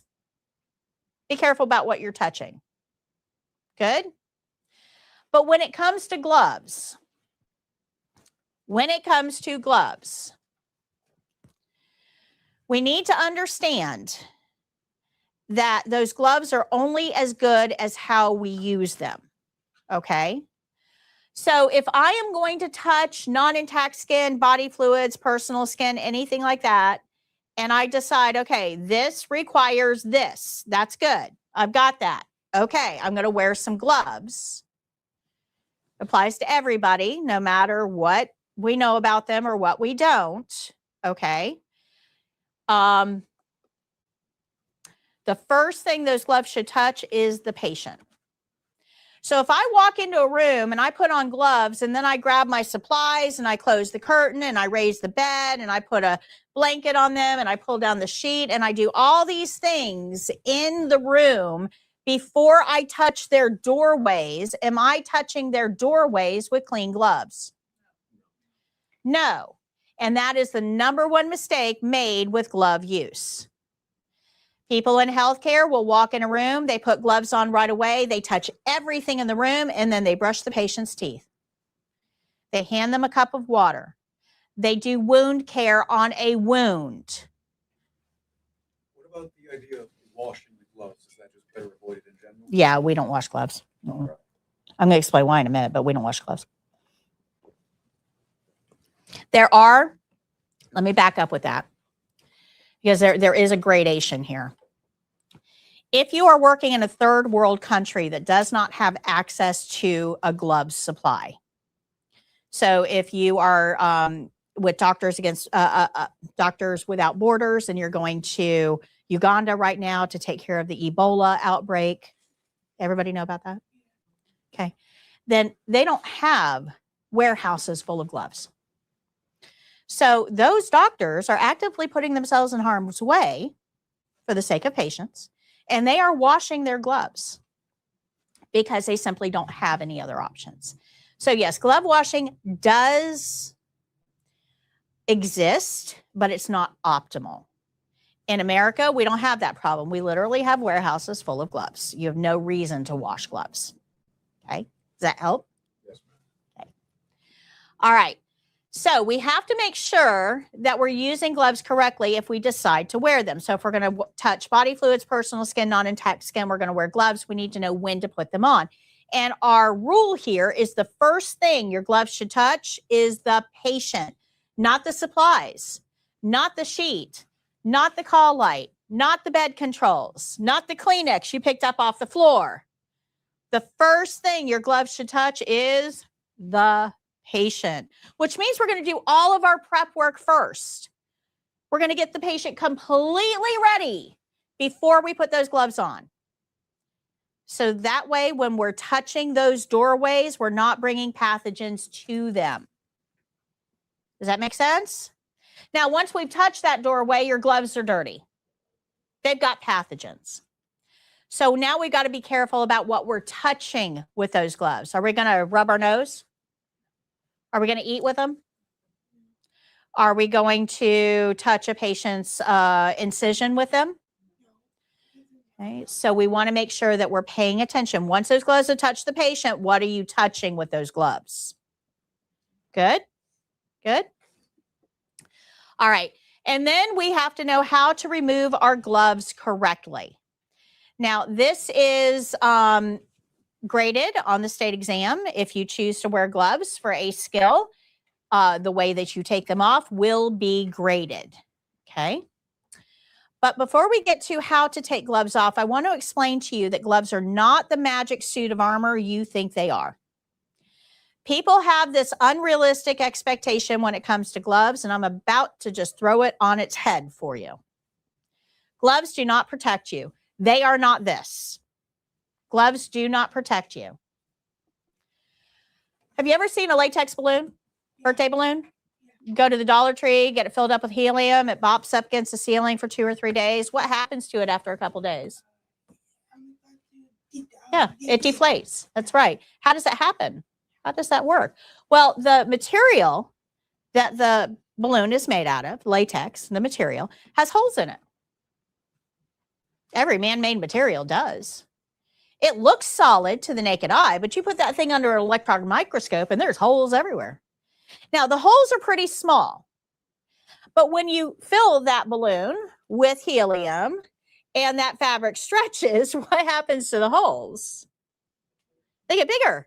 And over time, those helium molecules are able to wiggle out through those holes. As the helium escapes, the fabric shrinks and the balloon gets smaller. And then eventually you get left with that little sad thing here. And that is now small enough that the helium can't escape anymore. The holes are still there, but they're so small, the helium is bigger than the holes. Make sense? All right. So what does that tell us? Your gloves have holes. Let me say that again. Your gloves have holes. You think they're this. Your gloves have holes. Holes that are big enough for helium to get out. Those are not going to be much of a challenge for pathogens. Now, anybody that goes into nursing, you have to take a microbiology course before you ever get into nursing. This is probably one of the most popular experiments that's done in microbiology. You have somebody go to the sink, they wash their hands really well, really, really well, as good as they can. Best hand washing you've ever done your entire life. And then they take a swab, a culture swab, and they run it across the hands, and they put it on a Petri dish, and they throw it in an incubator to incubate for 3 days. Now, you've got clean hands, so they have you put on a pair of gloves. Don't touch anything, just put gloves on. Very careful, put some gloves on. And then we're going to have you handle raw chicken or pick up trash or clean a bathroom. That's another really big one. Clean a bathroom. We're going to have you do something with something you would normally wear gloves for, right? Yeah, I don't want to touch that. That's gross. I'm going to put some gloves on. So you do the activity. Then we have you take the gloves off. And you're super careful. You know how to take gloves off the right way. I'm going to show you. And you're super careful. And we culture your hands again. Now, you would think that your hands would be clean, right? You clean them really, really well. Best hand washing you've ever done in your life. You wore gloves. You took them off properly. There should not be anything on your hands, right? When we run that culture swab along your hands, put it on a Petri dish, put it in the incubator for 3 days, it grows. Pathogens got through every single time. Let me say that again. 100% of the time, pathogens get through. Those gloves did not protect you the way you think they did. Those gloves are not there for you. They are there to remind you not to bring pathogens to your face. They are there to make sure that we're not bringing pathogens to our patients' doorways. But they are not protecting you the way you think they are. Does that make sense? Yes, ma'am. All right, now let's talk about gloves themselves. If you've ever worn gloves for any amount of time, they make your hands sweat. They're hot. They trap body heat in.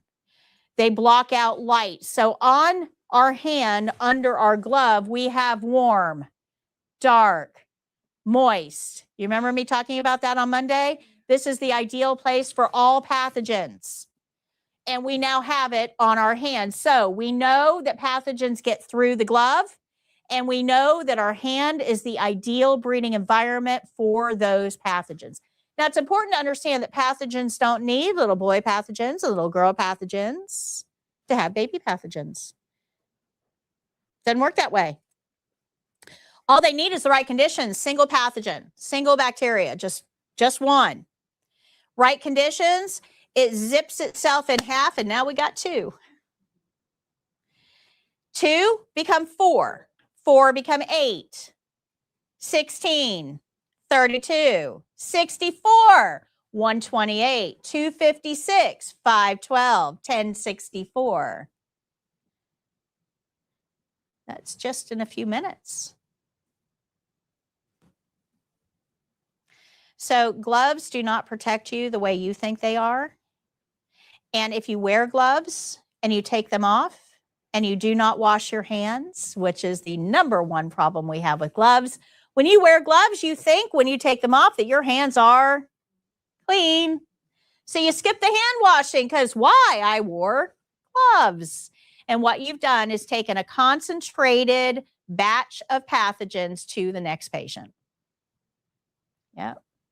This is how patients get sick in clinical settings. It's because we think we know about gloves. We think we know about infection control, and we don't know anything. Does that make sense? Okay. Now I want to talk to you about that sandwich. That was a real sandwich. I took every one of those pictures. I had that sandwich made in front of me, and I ate that sandwich. And it was delicious. So why do I bring that up? Because your immune system needs a little bit of a workout. If you protect yourself from all pathogens all the time, your immune system gets fat and sloppy and lives on the couch. And it isn't able to come to a defense when you need it. So a little bit of pathogen exposure is fine. It keeps you nice and healthy. So go order sandwiches and eat them. It's okay. However, your patient isn't in that same situation, are they? It's our job to keep them safe. Good? Make sense? Did you learn anything about gloves? Yes. Okay. Remember that underneath that glove is warm, dark, and moist. You might start out with 1 or 2 pathogens. By the end of the skill, you won't have 1 or 2. You will have 1 or 2 trillion. Now we have to learn how to remove our gloves correctly. This is going to be step-by-step instructions are on page 43. But all of you have gloves on the table. There's different sizes. Go ahead and grab a set of gloves and put them on. Remember, they are different sizes, so pick the one that you think you're going to need. You don't want gloves that are too small, guys. Remember, that stretches the holes. You also don't want them too big because they get all sloppy on you and you end up spreading stuff everywhere. So you kind of have to learn what's going to work for you.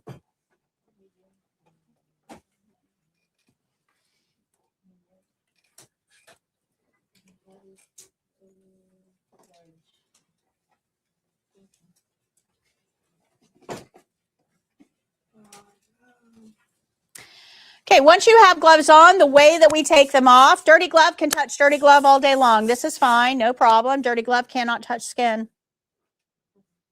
Dirty glove cannot touch skin. So in order to take the gloves off, I'm going to take one hand, doesn't matter which one, you can do this one or this one, doesn't matter, but I'm going to pinch up at the palm, not underneath. I do not want any part of this glove to touch my skin, so not underneath. I'm going to pinch up. Jake, can you zoom? Please, and thank you. You're good. Okay.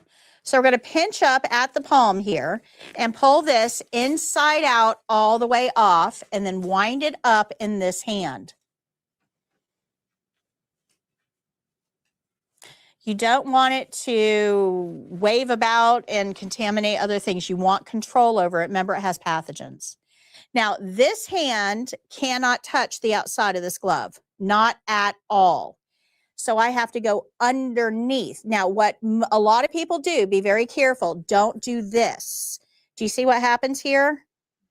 My skin is touching the outside of the glove. So we don't do that. We go underneath and pull this one off inside out. So we have one inside out glove inside another inside out glove. Say that 3 times fast. And then you can just throw it away or take it home and clean your bathroom. Thank you, Jake.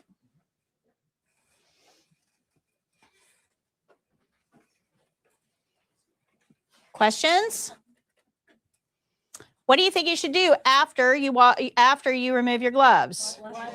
Yeah, now it doesn't have to be done right away because the pathogens that are on your hands that got through the gloves are the patient's pathogens, they're the patient's cooties. Patient's familiar with those cooties. You don't want to bring any new ones in, but those are their cooties. So you can finish your skill and then wash your hands at the end. That's okay.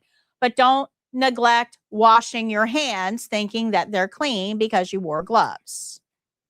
Good. Now, if you want to make sure that you really have this concept, I used to do this in class. I don't do it anymore because it marked up everything. Get a paper plate at home. Put some shaving cream on, not the gel stuff, the old-fashioned foam shaving cream. Put shaving cream on your plate. Take some food coloring and drop a couple drops of food coloring on there and mix it all up. So you've got like bright blue or bright red food coloring shaving cream. Put on a pair of gloves. Get shaving cream all over your gloves. Okay. I used to use red for blood. And then take those gloves off. If you touch your skin anywhere with the outside of the gloves, it will stain your skin. And you will be able to see pretty quick that, uh-oh, I contaminated. So that's a great activity that you can do to make sure that you truly have this concept down. Okay, good. Good. All right, so once we remove our gloves and we've finished our skill, we're going to make sure that we wash our hands afterwards to wash any pathogens off that may have gotten through. Don't rely on gloves to keep your hands clean. Only hand washing can do that. So this is the principle that we learned today. We're going to use gloves when we might touch body fluids, personal skin, or non-intact skin. The first thing your gloves should touch is the patient, not the supplies, not the bedding, not anything else, the patient. Once you've touched the patient, your gloves are contaminated, so pay attention to what you're touching with those contaminated gloves and then remove them correctly. Questions? All of these principles that we're learning, I have flashcards for. You can see I don't have flashcards in here. We have flashcards. They look like this.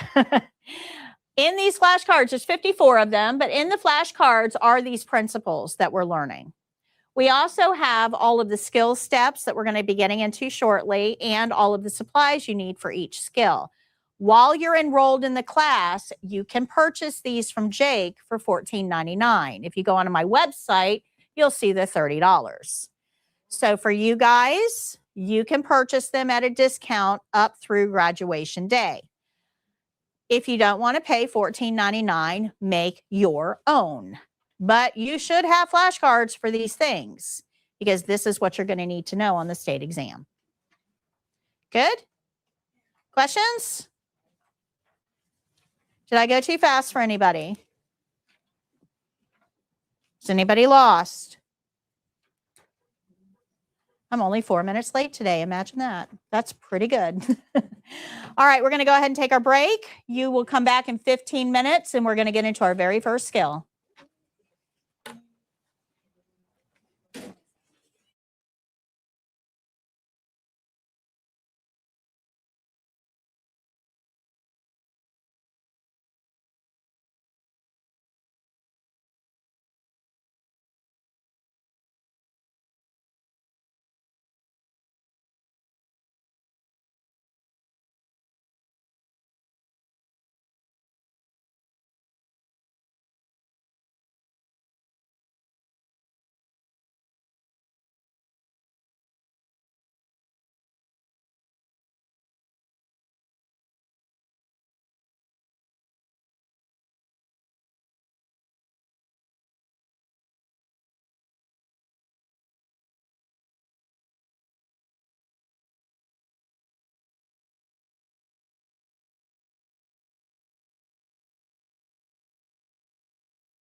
over here because it was blurry. So see.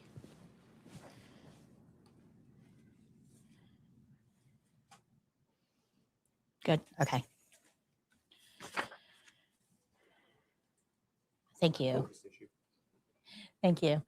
All right. So now that we understand glove rules, we can get into our very first skill, and that is going to be pulse. So it's going to be on page 52 of your book.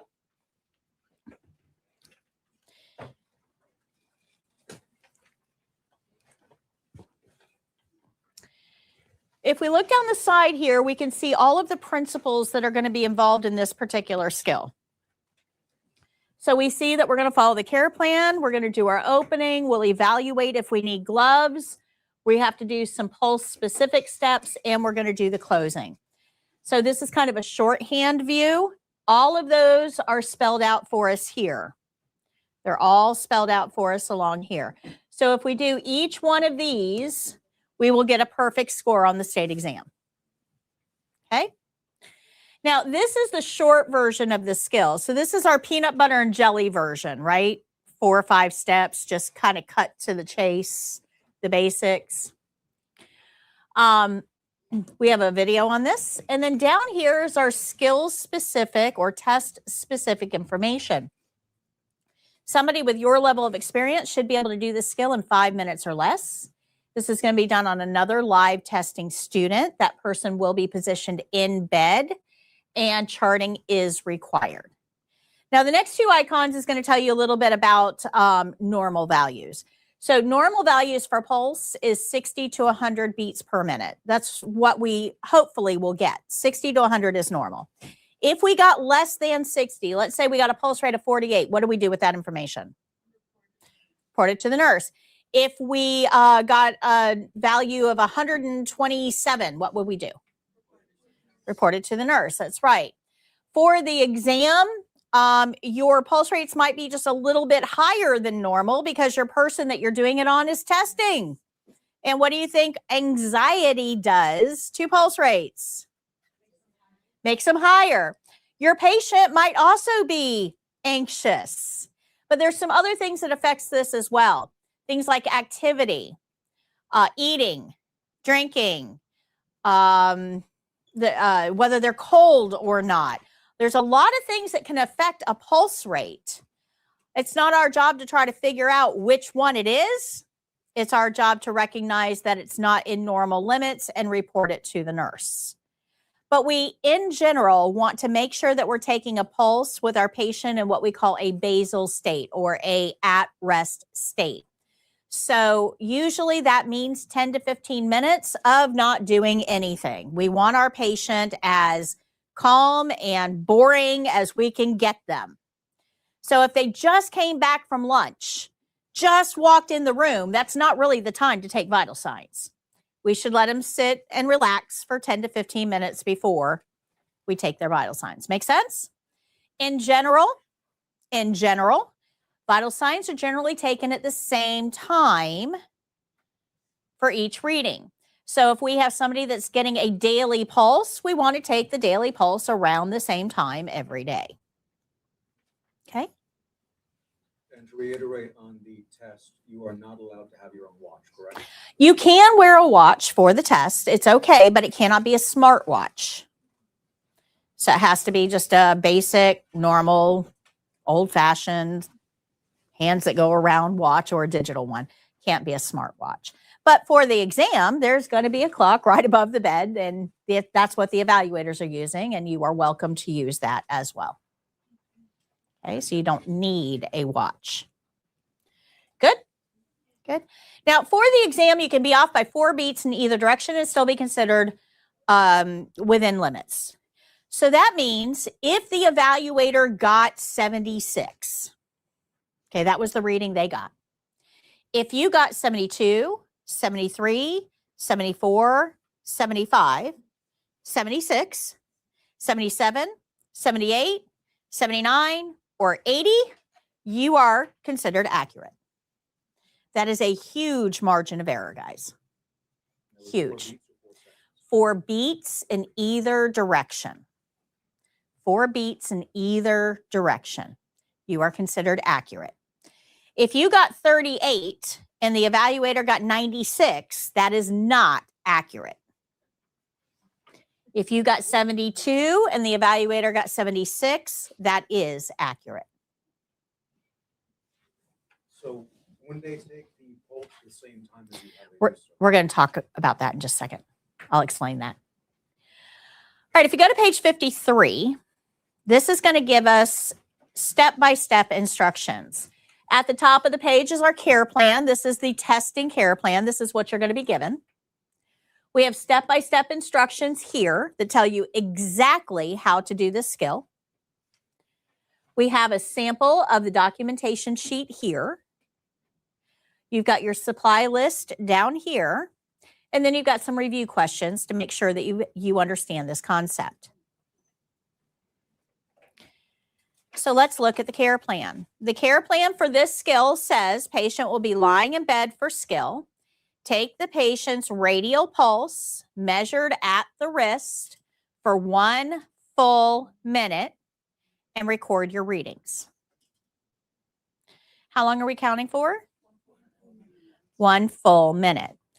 So if you don't know how to use one of these clocks to calculate 1 full minute, you pick a starting point. Pick a number, whatever number that second hand is close to. So if I'm looking at that, the second hand is close to 9. So when it gets to 9, I'm going to say start. Now I'm going to count what I feel under my fingers until that second hand goes all the way back around to that 9 again. That is 1 full minute. Okay. You can wait until the second hand starts on the 12. If that's what you want to do, that's fine. But that's a long time to stand there. Like if I'm going to wait for that second hand to get back onto the 12.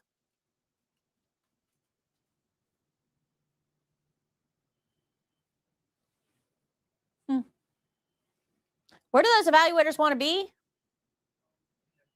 At home in their pool drinking their margaritas. And we're going to stand here and together stare at the clock for 45 seconds. You can start with that second hand on any number. Just remember what number you started on and end on that same number. Okay? Good? Good? Okay.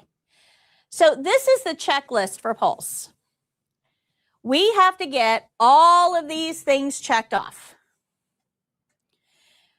I know somebody in here is going to say, yeah, but how many can I miss and still be okay? And the answer is, if I'm your patient, none. If somebody were taking a pulse on you, how many do you want them to miss? None. So let's aim for none. Good? Do you guys understand why? Test is not about you. Test is not about you. Make sense? But let's learn how to get all of these checked off. And the good news is we already know half of this checklist. Before I even teach you anything about pulse, we know half of this checklist. We are going to do the opening. Knock, knock, knock. Hi, Miss Jones. Or I'm sorry, knock, knock, knock is right here. Where is it? Right here. There. Knock, knock, knock. Hi, Miss Jones. My name is Patty. I'm your CNA today, and I'm here to take your pulse. Is that okay? Let's see here. Yeah, right here. Is that okay? Yes, they say yes. We're going to close the privacy curtain. There it is. We're going to wash our hands.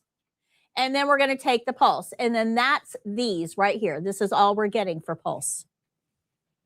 Then we're going to do our closing. Thank you very much, Miss Jones. Is there anything else I can get for you while I'm here? Are you comfortable? Would you like anything, a magazine before I go? That is preferences. Would you like a magazine before I go? Here's your call light. If you need anything, let me know. I'm going to open the privacy curtain. Bed's in the low position. Environment is clean. I'm going to go wash my hands. Then I am going to document, and then I am going to wash my hands again. You guys see how we're going to use all of what we've learned to get those check marks? Okay. So those are the big 4. Now let's look at our skill-specific steps for pulse. So in order to understand this, we kind of have to learn what a pulse actually is. I mean, we know we're counting at the wrist, but what does that actually mean? Well, you have arteries in your body. Arteries are going to take blood from your heart out to different areas of your body. When the heart squeezes, when that heart squeezes, it's going to push out a wave of blood. And then the heart relaxes. No wave. And then the heart squeezes again, wave, and then it relaxes. No wave. Got it? Have you ever seen an ocean? Wave, valley, wave, valley. It's what blood looks like moving through your circulatory system. Waves and valleys. That's how it moves. Got that visual? When a wave is there, it bulges the artery. What I'm going to do is press down on that artery with my fingers and feel those bulges. And then I'm just going to count them. We feel them as thumps under our finger. Every thump is a wave of blood. Now, if you want a visual to understand what's actually happening here, let me give you a different type of visual. Let's talk about a hose attached to a faucet on the outside of your house. Okay, a hose attached to a faucet. It works very similar to what we have inside the body. When we turn the faucet all the way on, the hose gets stiff, expands, water goes through it. When we turn that faucet off, the hose shrinks, gets squishier, no water going through it. So if I were to stand outside and take that faucet and just turn it on, off, on, off, on, off, on, off, on, off, and you would know what was coming through the other end of the hose, right? On, off, on, off. That's what we get in the artery. I just want to know how many times over a minute somebody is messing with the faucet. That's all I want to know. How many times did they turn that faucet on? Okay, good. Questions? All right. So in order to do this, we're going to take two fingers, never our thumb. We never, ever, ever use our thumb to take a pulse. It has its own artery. You'll get your own pulse. Won't help you a bit with the patient. Two fingers. And we're going to press down on an artery. There's a ton of arteries in the body. Lots of arteries. But our care plan was very specific. Our care plan said the radial artery at the wrist. So we are going to use the radial artery at the wrist. Why? Easy answer. Why? Care plan. Now, I also told you on day one that this is the most failed skill on the state exam. You guys remember me saying that? What some students do is they grab a stethoscope and they listen to the thumps of the heart and they count those. And that is called an apical pulse. Perfectly legitimate way of taking a pulse. No problem. No problem. Why would that fail somebody? It's not the care plan. That's right. Our care plan told us which pulse to take. If we pulled out a stethoscope and took an apical pulse, we did not follow the care plan. Guys, the test is not about how good you are at taking a pulse. The test is about, can you read and follow directions? Okay, make sense?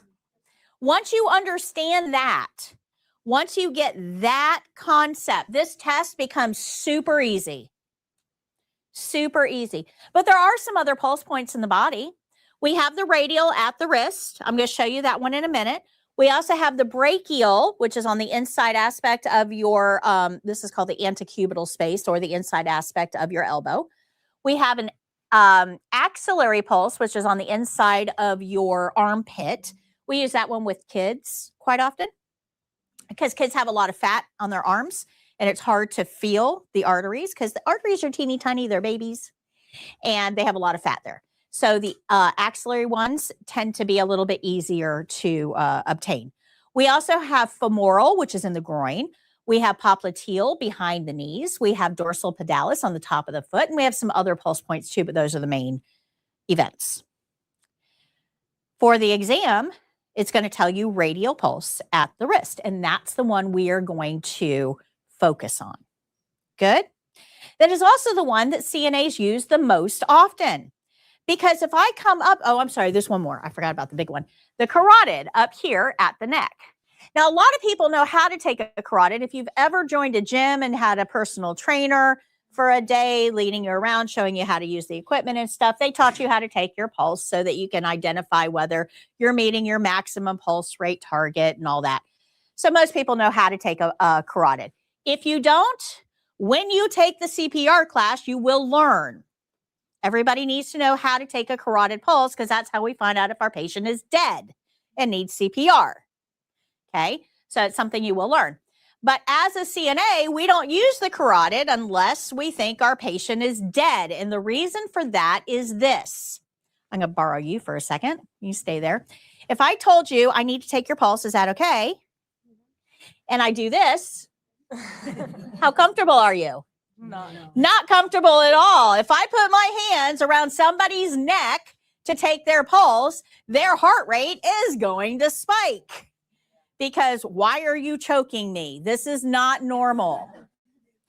And even worse, if you put your hands in their groin to take their femoral, they're like, excuse me. Okay, this is not right. So the radial pulse measured at the wrist is the one that CNAs use most often. Questions?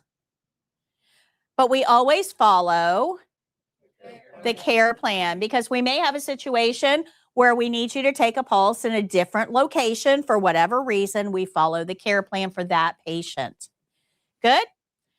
So what we're going to do is find our pulse point. I'll show you in just a minute how to find it. Super easy. We find our pulse point. We press down. What we want to feel are the thumps. Now, everybody's thumps are in a different place. Some are super close to the surface. I mean, they're right there. You barely put any pressure and you're feeling them. Thump, thump, thump. There it is. Cool. Some people's are buried, their arteries are buried deep. There might be under some muscles and tendons and fascia. And in those people, you have to press down a little bit more to be able to push down on that artery because it's buried deeper. So what we're going to do is start light. If you don't feel thumps, a little deeper. If you don't feel thumps, a little deeper. If you don't feel thumps, a little deeper and a little deeper. But we have to be careful not to go too deep because this is a straw. That's all it is. It's a straw. It's a flexible straw. Runs through your body. And because it's a straw, if I crimp it, nothing's going to get through. So if we press too deep, we can actually shut it off and then you're not going to feel any thumps at all. So this is start light, gradually increase your pressure until you pick up the thumps. Good? Now the problem is that we have to count for 1 full minute and your fingers are lazy. They are. You might think you don't have lazy fingers, but you do.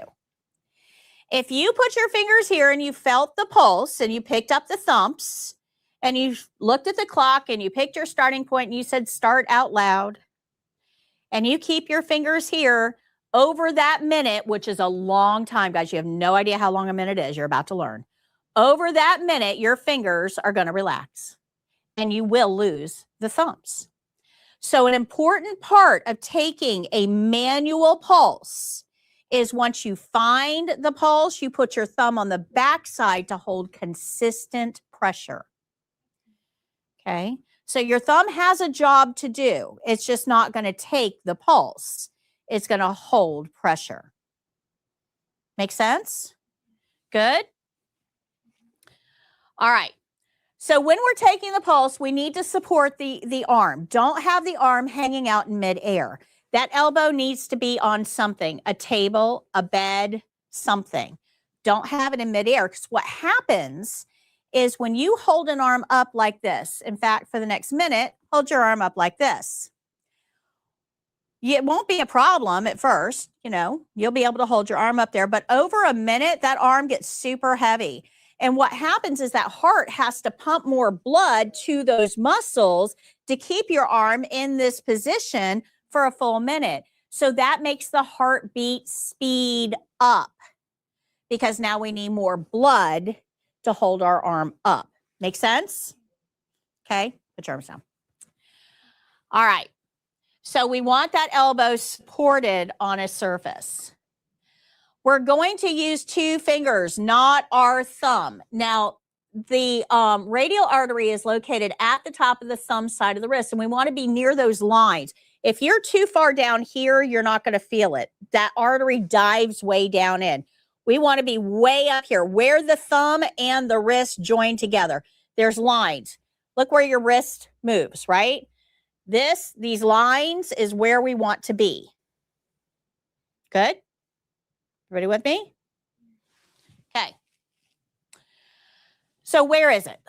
The easiest way for you to find your own pulse rate is to put one of your hands, your non-dominant hand, okay? Put your non-dominant hand out like you're going to shake somebody's hand. Thumb up. Put your arm out. Right where that thumb and your wrist meet, where those lines are, take 2 fingers of your other hand and stand them up. There's a bone that runs along there. Find your bone. Stand them on your bone. Okay. Jake, you want to zoom on me? This might be good for them to see.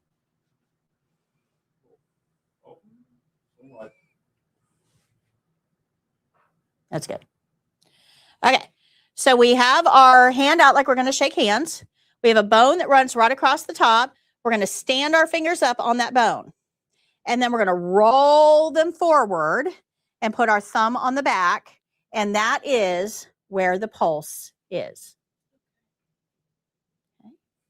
So if you put your hand out like you're going to shake hands, there's a bone running across the top. We're going to stand on the bone, roll forward, thumb on the back. Thank you, Jake. Did everybody find your thumbs? Is anybody dead? Do I get to practice CPR today? No. Everybody find thumbs? Honestly. Okay. Okay. You're pressing a little too hard. Remember, it's a straw. If we crimp it all the way shut, we're not going to feel anything. So your thumbs are right there. Do you feel how light I'm? You're very light. No, perfect. Thank you. Put your thumb on the back. There you go. Don't press super deep. Some people's might be a little bit deeper, so we want to start really light and then gradually increase. Anybody else need help? Everybody else find it? Okay, good. Find somebody else's. Grab a partner. Find somebody else's.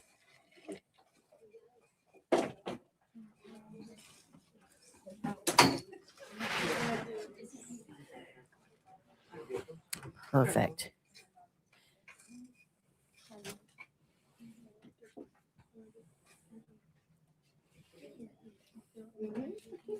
We have a good multiple of 3 today. Okay.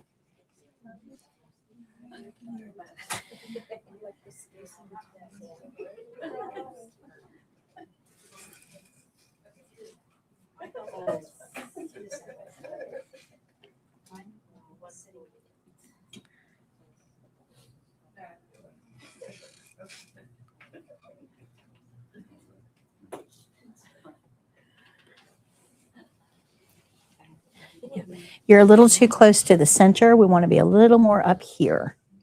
A little bit harder, a little bit harder. Hers is a little bit That's a deeper. bone. Yeah, I have to press harder for myself. Got it? We're not going to time, just find. All you're doing is finding. Was everybody able to find a pulse on somebody? Yeah, she might be dead. Let me check. Let me check. Dead means I got to go to work. It's right here. Hers is kind of faint, kind of hard to feel. All right, do you feel how hard I'm pressing? And hers is buried very deep. So do you feel how hard I'm pressing? Pay attention to that. Now put your fingers right there. Put your thumb on the back. So you're holding that pressure. Is she pressing as hard as I did? A little harder. Okay, a little less. Now close your eyes. Believe it or not, that makes a difference. Do you feel the thumbs? I very faintly. Yep, hers are Okay. faint. Okay. All right. So why did I have her close her eyes? It's not concentration. It actually, it increases the sensitivity of other senses. Your eyes take up 90% of your sensory input. Okay. We rely on what we see. This is why illusionists are able to, fool you. Okay. Because we rely very heavily on what we see. But what that does is it kind of uses up all of our bandwidth, and we're not really paying as much attention to what we hear or what we feel. When you close your eyes, it shuts off that sensory input, which gives the brain a little bit more capacity to pay attention to what we feel. So if you find that you really can't feel the thumps very well, close your eyes, and that shuttles that input over to feeling. Make sense? This is why when you're doing pleasurable things, you close your eyes. Same thing. It's the same mechanism. Okay, so if you've got a really, really good song on, you're probably going to close your eyes to feel it more. Make sense? Good? All right. We're going to use our fingertips, not the flat part of our fingers. We have more nerve endings in our fingertips than we do the flat part. So you want to try to concentrate on this part of your finger when you're pressing down, not this part of your finger. Good? Good? Okay. So this is where the radial pulse is located. We've got our elbow on the bed. We've got our fingers at the bendy part of the wrist. We have our thumb on the back side, and we're using our fingertips, not the flat part of the finger. Once we find the pulse, make sure that thumb is on the back for consistency. Once we find that pulse, we are going to count for how long? 1 full minute. Why? Care plan. But not all care plans are going to tell us to count for 1 full minute. If the care plan doesn't specify, we can take a shortcut. Cool. So if our care plan doesn't say 1 full minute, we can count for 15 seconds. Okay, we can count for 15 seconds. Now, we still have to report it over a minute. So if you look at this, right, how many 15-second segments are in a minute? 4. So if you count for 15 seconds and you multiply that by 4, so if I got 18 here, then I would have gotten 18 here and here and here as long as it's regular. So I just multiplied that 18 by 4 and I got my number. Good? This does not work if your patient's pulse is irregular. Yeah, it's one reason, but yes, the most common one, yes. So if we have a patient whose pulse is irregular, our care plan is going to tell us to count for 1 full minute, because AFib, or irregular pulse rates, would sound something like this, right? Normal pulse rate. Normal regular pulse rate has a rhythm. Boom, boom, boom, boom, boom, boom, boom, boom. We can set our watch by it. Very regular. AFib does something like this. Boom. Ba ba ba ba ba ba ba. Ba ba ba ba. Ba ba ba ba ba ba ba ba. Right? You count that for 15 seconds, you're not going to get the same thing here, here, and here. So that one we would have to count for 1 full minute, and that would be indicated on our care plan. Got it? AFib, atrial fibrillation. Short answer, that has a very long answer behind it, but short answer, your heart has 4 chambers. The ones at the top are called atria. The ones at the bottom are called ventricles. Atria at the top, if it's not getting a good electrical signal to tell it when to contract, it's the one that sets the beat for the bottom. So if the top of the heart isn't contracting regularly, the bottom of the heart is going to make up its own rhythm. And it has 2 left feet. It doesn't have good rhythm.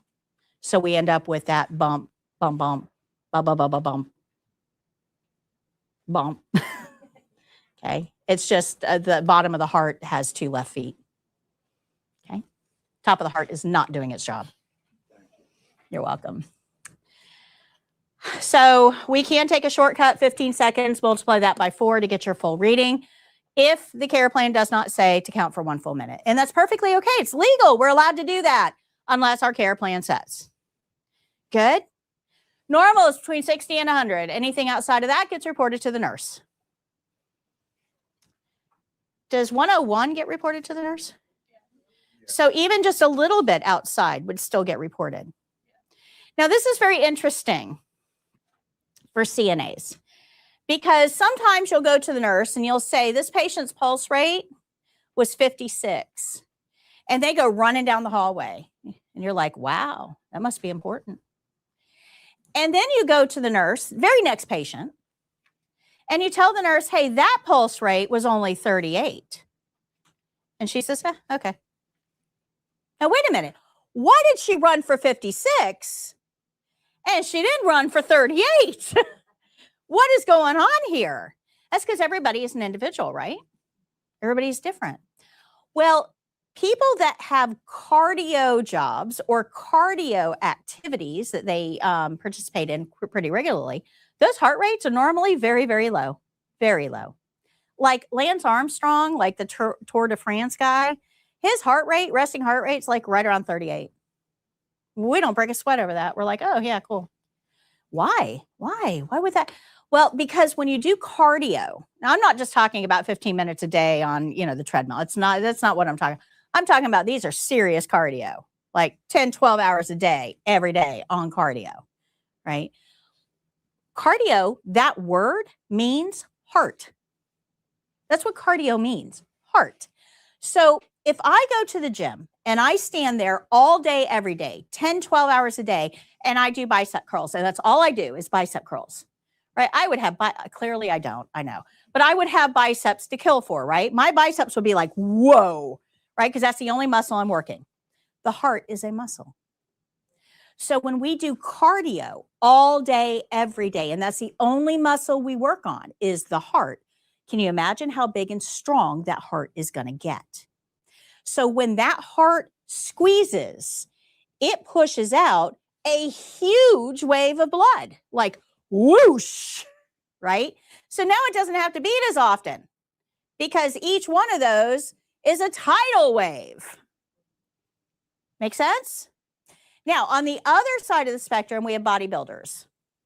Bodybuilders still in the gym all day, every day, just like the cardio guys, but they're not working on cardio because cardio leans you out.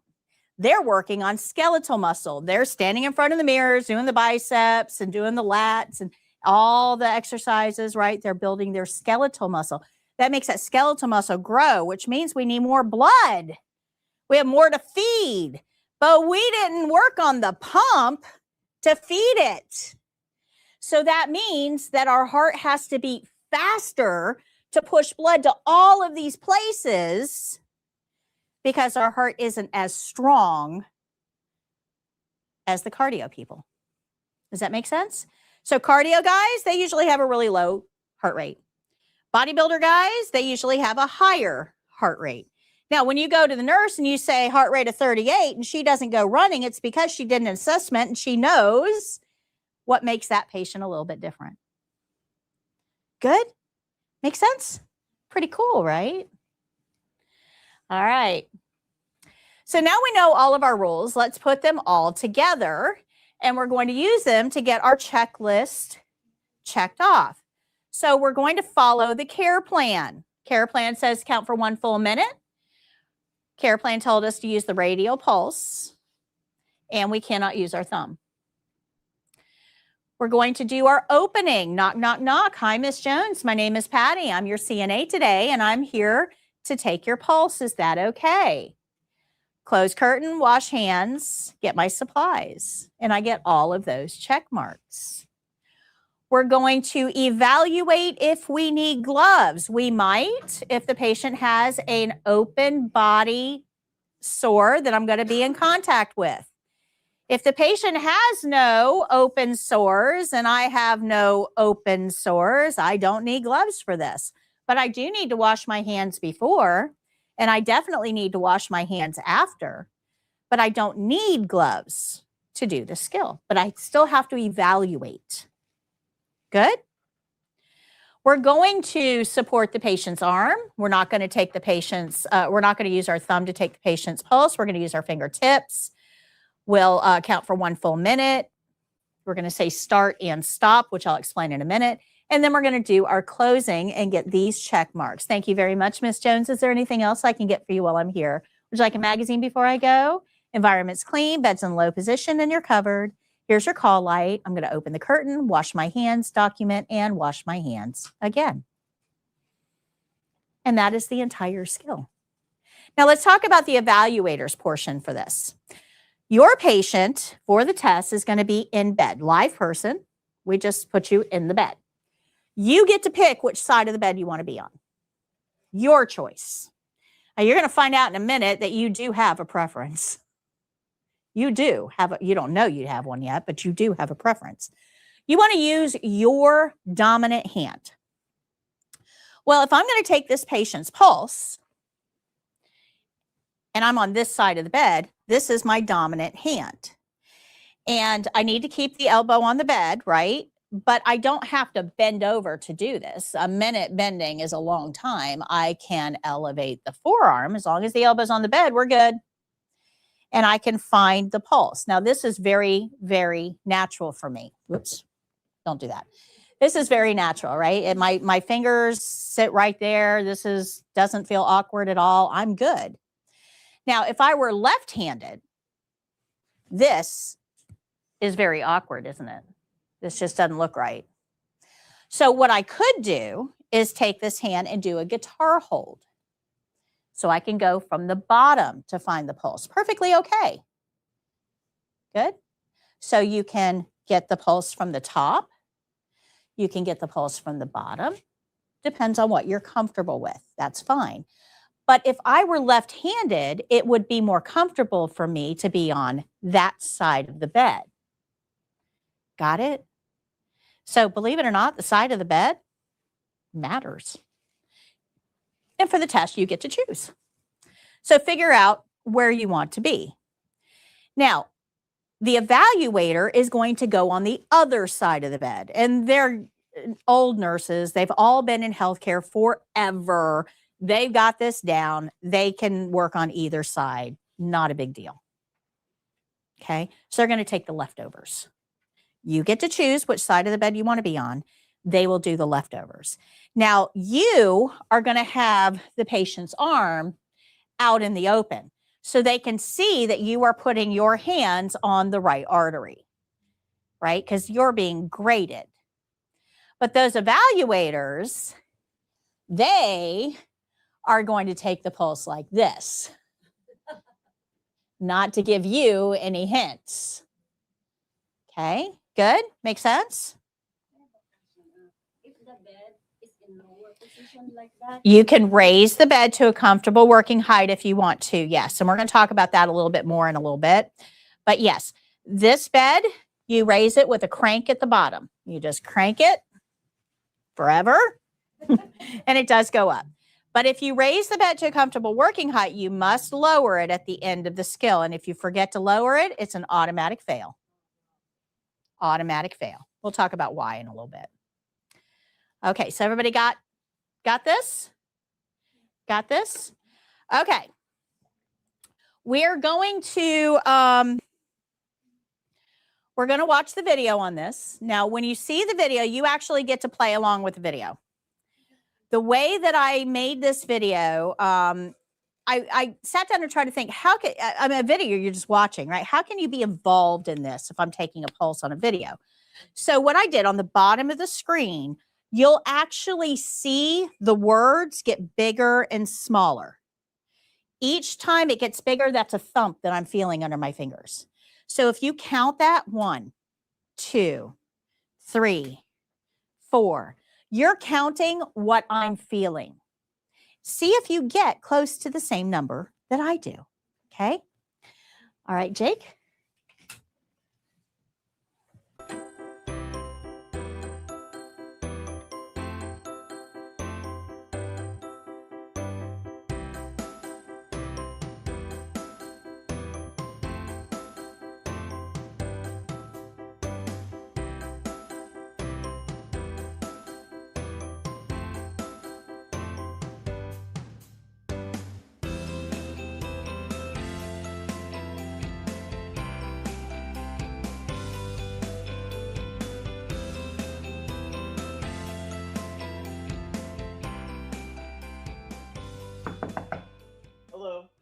Hi, Mr. Jones. My name is Patty. I'm your CNA today. How are you? I'm well. How are you? Wonderful. I need to take your pulse. Is that okay? Yes.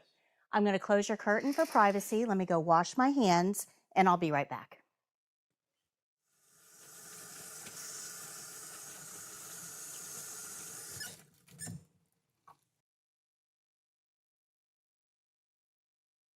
Okay, now that I've washed my hands, I'm going to elevate your forearm, keeping your elbow on the bed. I'm going to find the pulse, which is on the thumb side of the wrist. 2 fingers, thumb on the back.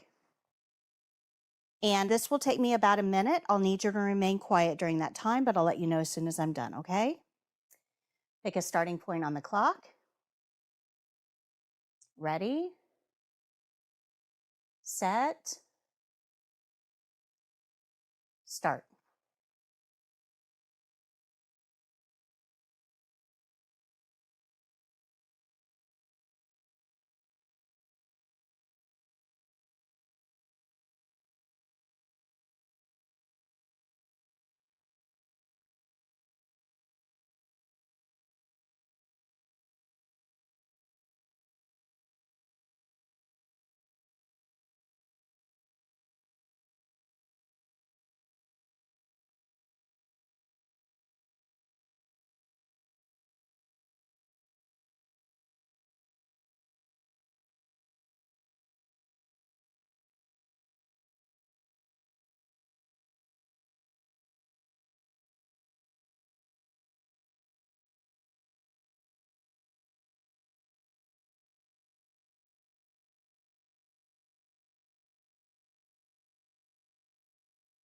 Stop. Thank you very much, Mr. Jones. Are you comfortable? Yes. Would you like a magazine before I go? No, thank you. Your environment is clean. Here's your call light. If you need anything at all, just press that red button and we'll be happy to help you. I'm going to go ahead and open the curtain. The bed is in the low position. I'm going to go wash my hands.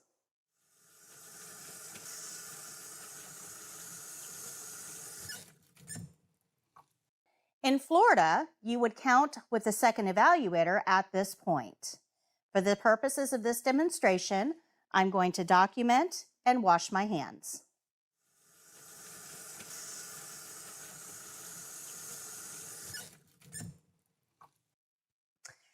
After washing my hands the final time, I'll review the care plan, think about my skill, make any corrections, and then tell the evaluator my skill is done.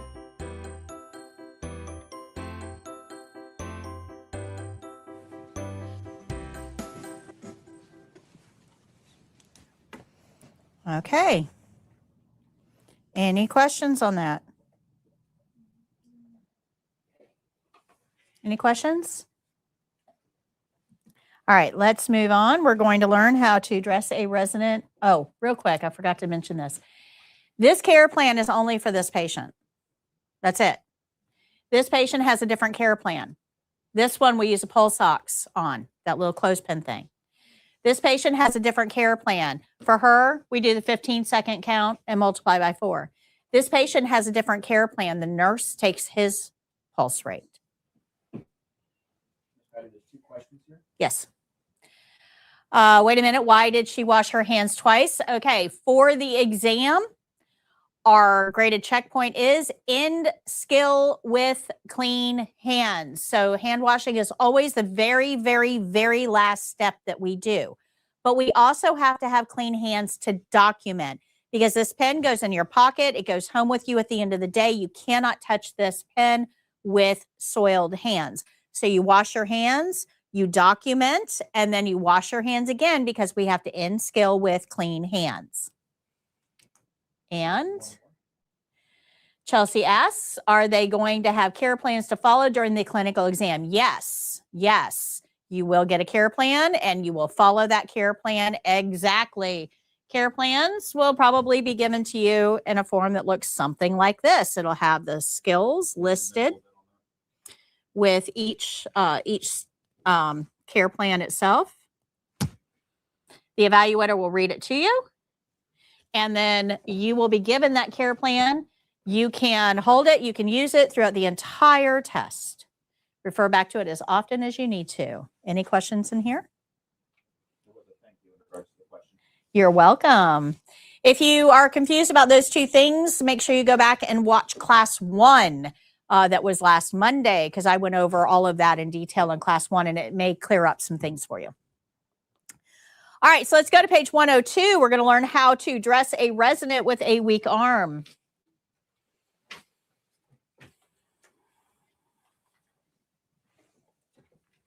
.102 is our overview page.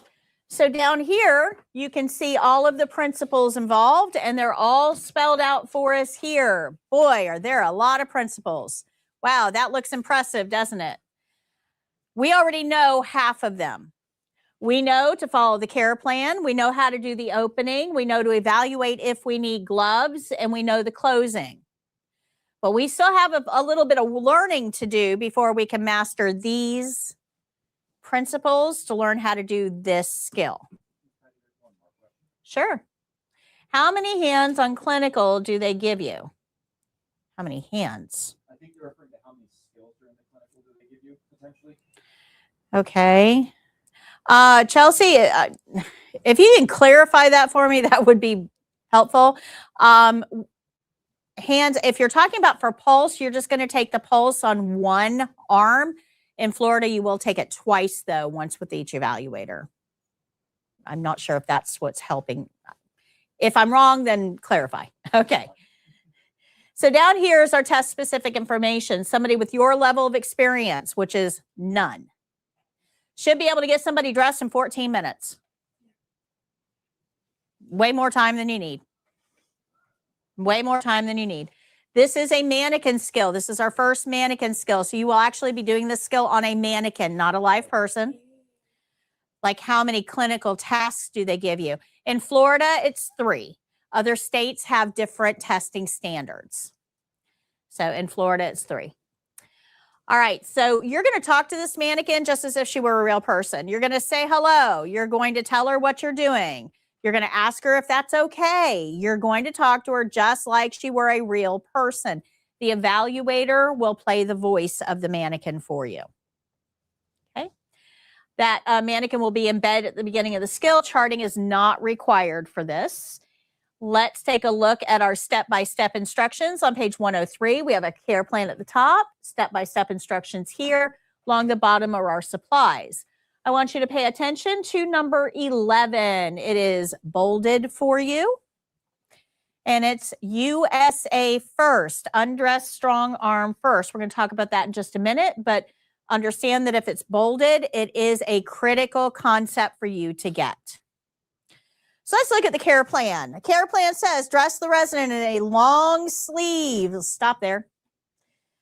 What's temperature like outside? Hot.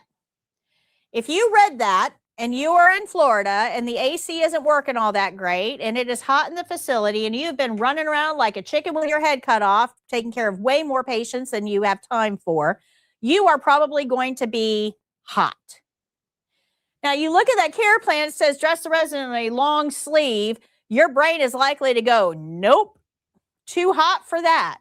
Is that a decision we can make? No.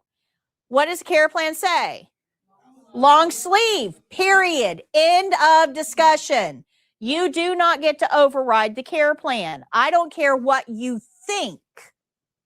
The care plan says long sleeve. Now, if you have a concern, who should you take that concern to? The nurse. But it's important that you understand that you dress for the weather. In a clinical setting, patients dress for their conditions. Those are not the same things. In a clinical setting, you may have a patient who has an autoimmune disorder that has photosensitivity. That means that their condition gets much worse when they're exposed to UV rays. Those patients will be in long sleeves all the time. You may have a patient that has open wounds on their arms. In that case, we would want long sleeves to provide an extra layer of protection. You may have a patient that, I see it, one second. You may have a patient that has a thyroid condition and is always cold. Even though you are sweating like there's no tomorrow, your patient is still cold because of their condition. Long sleeves are not strictly weather related. And it's important for CNAs to understand if our care plan specifies, we follow the care plan. California, I'm not entirely sure. I believe California is 3 as well, but they may be 5. I don't know all 50 states off the top of my head. I'm sorry. For some reason, I think California might be 5 skills. It then goes on to say button or snap front shirt. Let's stop there. Time out. You guys are mostly comfortable in pullovers, right? Most everything we wear is t-shirt. We just pull it over our head. Most of our shirt, we very rarely wear things that button or snap up the front. I mean, it's just not really our style preference.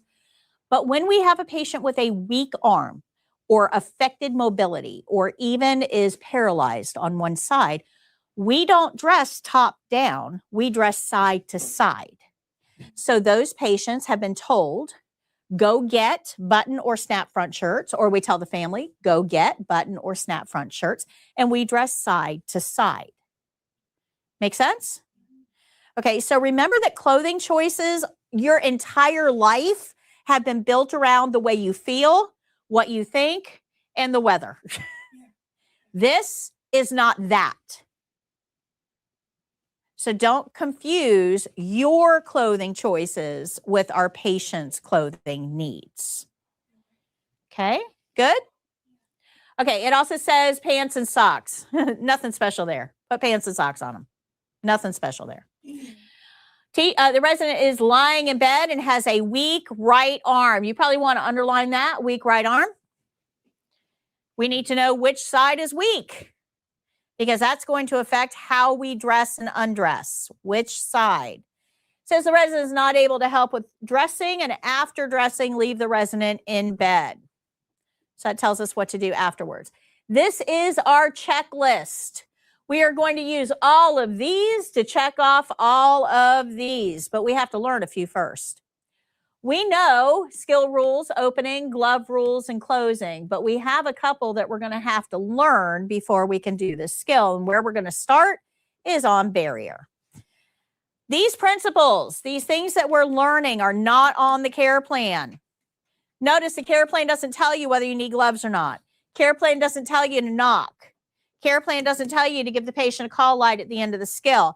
These things that we're learning will not be on the care plan. These are things you're expected to know. This is why you're sitting in a CNA class. It's not to learn how to do a pulse. It's to learn these things. Got it? Okay.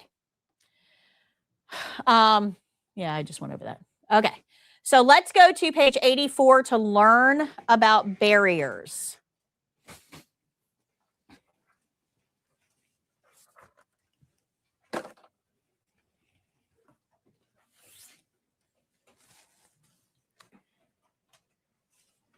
So if you look at page 84, this tells us our rules for barriers. Over here tells us which skills this is going to apply to, which is over half of them. I have a video for this. I'm not going to show you in class. You can watch it on your own if you want. And our notes are on page 85. But it really kind of boils down to clean. This table is not clean. Your patient has used it for their chapstick, their crossword puzzle book, their juice containers. This is where their food trays have gone. They probably have used Kleenexes on them because they can't reach the trash can from the bed. This table has held all kinds of things. It is not clean, but we need a clean place to put our clean supplies. So we need to understand that this isn't clean. We have to have a way of getting it clean. Make sense? Good? Okay. So a barrier is what we're going to use to make this surface usable for us. We're not going to clean it all off and wipe it all down with a disinfectant wipe every time. We're going to cover it. Now, this is a barrier. It has multiple names. It is actually a disposable underpad, which is a whole lot of syllables. Disposable underpads are a little different than washable underpads. Washable underpads are called bed pads. Disposable underpads are called chucks because they're the kind of underpad that we chuck it when we're done with it. Okay. I didn't make the rules.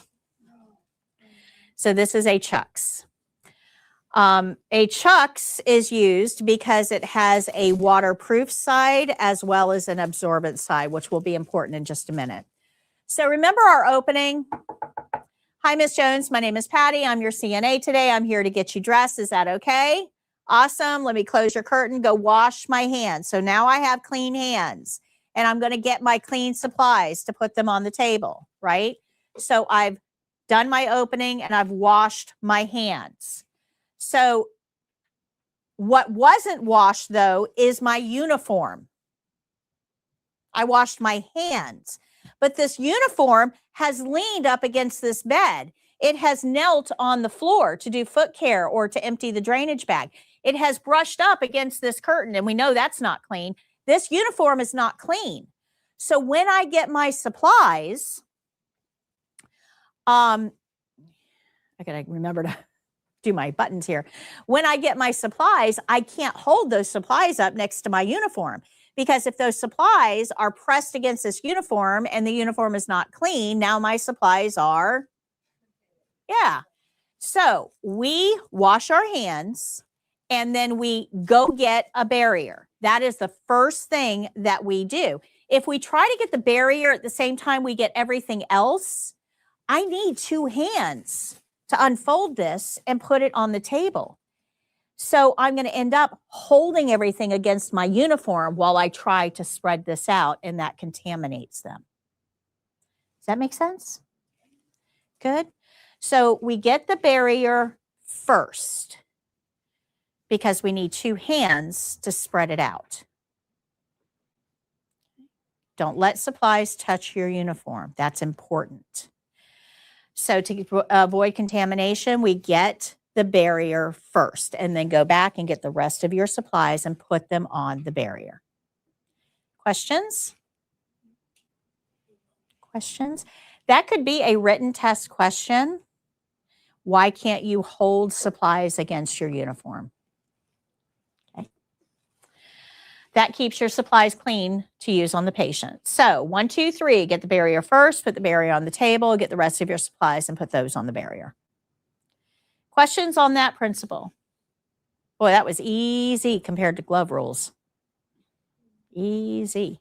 So let's move on to privacy blanket. Privacy, dignity is essential. So is comfort. This is going to be, I don't know why I don't have that page on here. Okay, hold on. I'll help you. Hold on. Privacy blanket. Page 100. Sorry, I don't have the page up here.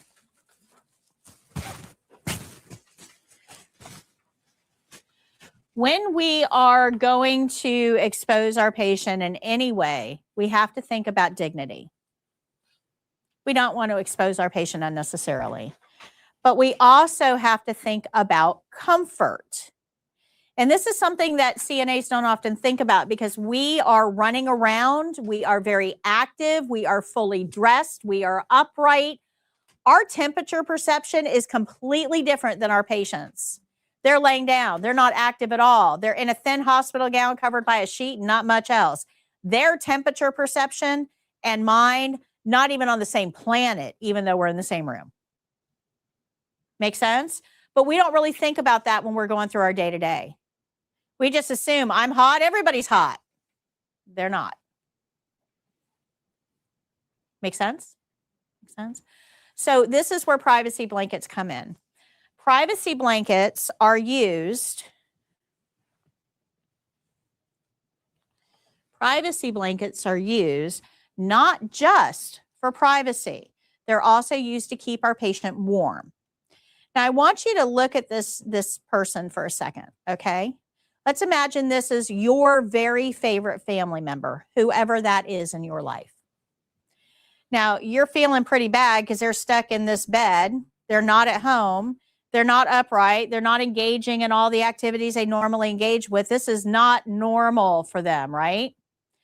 Now, they're also not dressed for company, and you don't know me. I'm in this room with them, but you don't know me. And I come along and do that to your favorite family member. Anybody uncomfortable? So is the patient.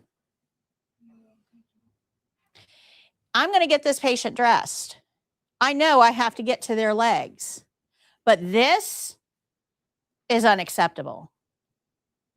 Do you guys understand the difference there? Yes, I have closed the curtain. Absolutely. That blocks all those people out there from seeing this patient, but it doesn't block them from the stranger in the room with them. That curtain does nothing to protect that person from me. Privacy blankets are about more than just warmth. Does that make sense? Don't skip it. Don't skip them. When you get out there and you start working, you're going to be put with a preceptor, somebody that already works at the facility that's going to be training you on how things are done at that facility. You're going to be with a preceptor, probably for a week or so because you're brand new. They want to make sure that you understand the ropes. And your preceptor is likely to say, yeah, we don't use those privacy blankets, and just pull the sheets off. I want you to remember this lecture. I want you to think about that patient. I want you to think about how uncomfortable that patient is being completely exposed to strangers. And then you decide whether you want to use privacy blankets. Good enough is not good enough in healthcare. And we got a whole lot of people out there that get by on good enough. It's got to change. Make sense? Okay. All right. So privacy blankets are there to keep the patient warm and to protect their privacy. Please remember there is a temperature difference between your perception and theirs. Closing the curtain only protects them from outsiders, not from you. So we are going to use a privacy blanket anytime the patient is uncovered or undressed. This, no good. This is something you have to know. The care plan is not going to tell you use a privacy blanket, protect privacy, keep your patient covered. The care plan is not going to say that. You're expected to know these things. When you put the blanket on, though, we don't pull this sheet off of her and expose her and then put a blanket on. That's not how this works. Instead, we're going to leave her covered. We're going to unfold. We don't snap or shake. If I snap, see those fuzzies that just came off of there? Yeah, those are yeast, bacteria, dead skin cells that I've just brought up from this bed to breathe right in. Now, you do this at home, so you probably don't even think about it. You put a new sheet on the bed and you snap it to get it to spread out. That's just your funk that you're breathing in, not a big deal, but I don't want to breathe in this patient's funk, right? So don't snap, don't shake. Simply unfold. So if we have our blanket, we're just going to unfold the blanket, lay it over the sheet, and then we pull the sheet down underneath.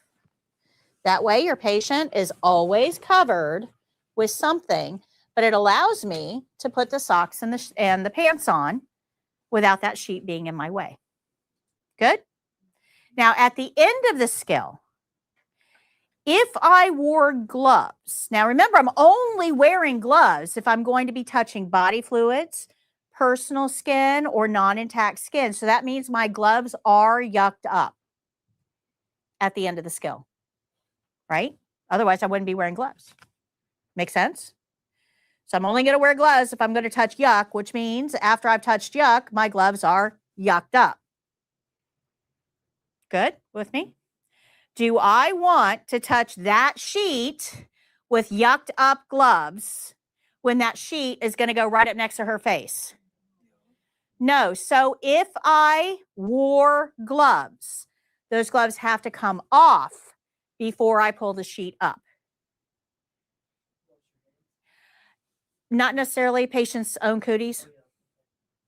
not required. If anything got through my gloves, I would. Absolutely. So would addressing the patient constitute a situation that you would use gloves? If I'm going to touch body fluids, personal skin, or non-intact skin. All right, so putting on pants does not qualify then? No, because the assumption is that they have undergarments on already or that they're not incontinent. If they were incontinent, it would tell me my care plan. Okay.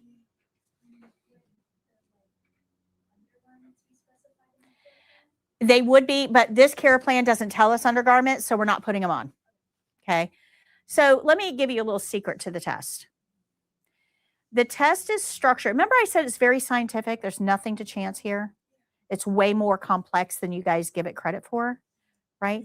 These care plans are written in such a way as to make it the easiest possible scenario for you while still getting the important check marks in. They don't want this to be complicated. We're proving minimum skills competency. Basically, we're saying, yes, you can go out there and work and not kill a patient. I've got enough confidence that you're not going to kill anybody this week. Good. You'll get better as you get practice. That's all the CNA test is, guys. It's not showing you, hey, I am the best CNA in the world. Right? That's not what we're doing here. We're not showing that I can do all of this with my hands tied behind my back and win an award. That's not, this is, are you going to kill somebody? Because if you're going to kill somebody, we really don't want you out there. Now, the problem is that you don't know all the ways that you could kill a patient yet. And there are many ways. So that's why you're in class, to learn those things. It's not really to learn how to take a pulse. It's to learn how to take a pulse without killing a patient. Okay, so these scenarios are set up in a way to make it the easiest possible scenario while still demonstrating the required checkpoints. So no undergarments for this. And the mannequin doesn't have any body fluids and they don't have any open wounds. So for the test for this patient, we don't need gloves. Now, if I'm taking care of Martha and Martha has a knee replacement that was just done and she's got an incision on her leg, do I need gloves? Why? Yeah, open wound. Absolutely. So the answer to your question, would dressing constitute gloves, depends on the patient that I'm actually dressing. Okay, good? Okay. Where'd my drink go? There we go. Okay. So we put the blanket on over the sheet. We pull the sheet down underneath. We don't snap or shake the blanket. And then if we wore gloves, we want to take those gloves off before we remove the blanket. Now, when we remove the blanket, again, I don't want to just take that blanket away and leave the patient uncovered. So we're going to bring the sheet up and then remove the blanket. Doesn't matter whether you go from the bottom or the top, nobody cares. But just make sure the patient is always covered with something. Now, you see how this is like trailing down? I can scrape this over all kinds of places and contaminate this whole room with this. So anything you take off the bed, you want to roll up to make sure that the edges are contained. Do not throw it on the floor. Nothing goes on the floor but shoes. Beforehand, I believe it was yesterday, there was something mentioned about clean linen is rolled towards you or dirty linen is rolled away from you. Would that qualify as? That is something we're going to be learning next week. Next week? Yep, next week. I have a whole lecture on it. Yep. You're just a little tiny bit ahead of me. We are going to talk a little bit about that in 2 seconds. We're going to talk about linen rules, but I'm not going to cover clean rolls, clean and dirty rolls. Okay. But we are going right into linen rules, which is where that lives. Okay. Linen rules are on page 86. This gives you all of the skills that these principles are going to be involved in. Our notes are on page 87. Now, the thing about linen rules is that most of them are repeats, things we already know, things we've already learned. Why would I repeat these? Why would I make double principles? Not just to practice. If I repeat it, it must be important. That is correct. These are all infection control principles that you probably haven't thought of, but they are graded very strongly on the state exam.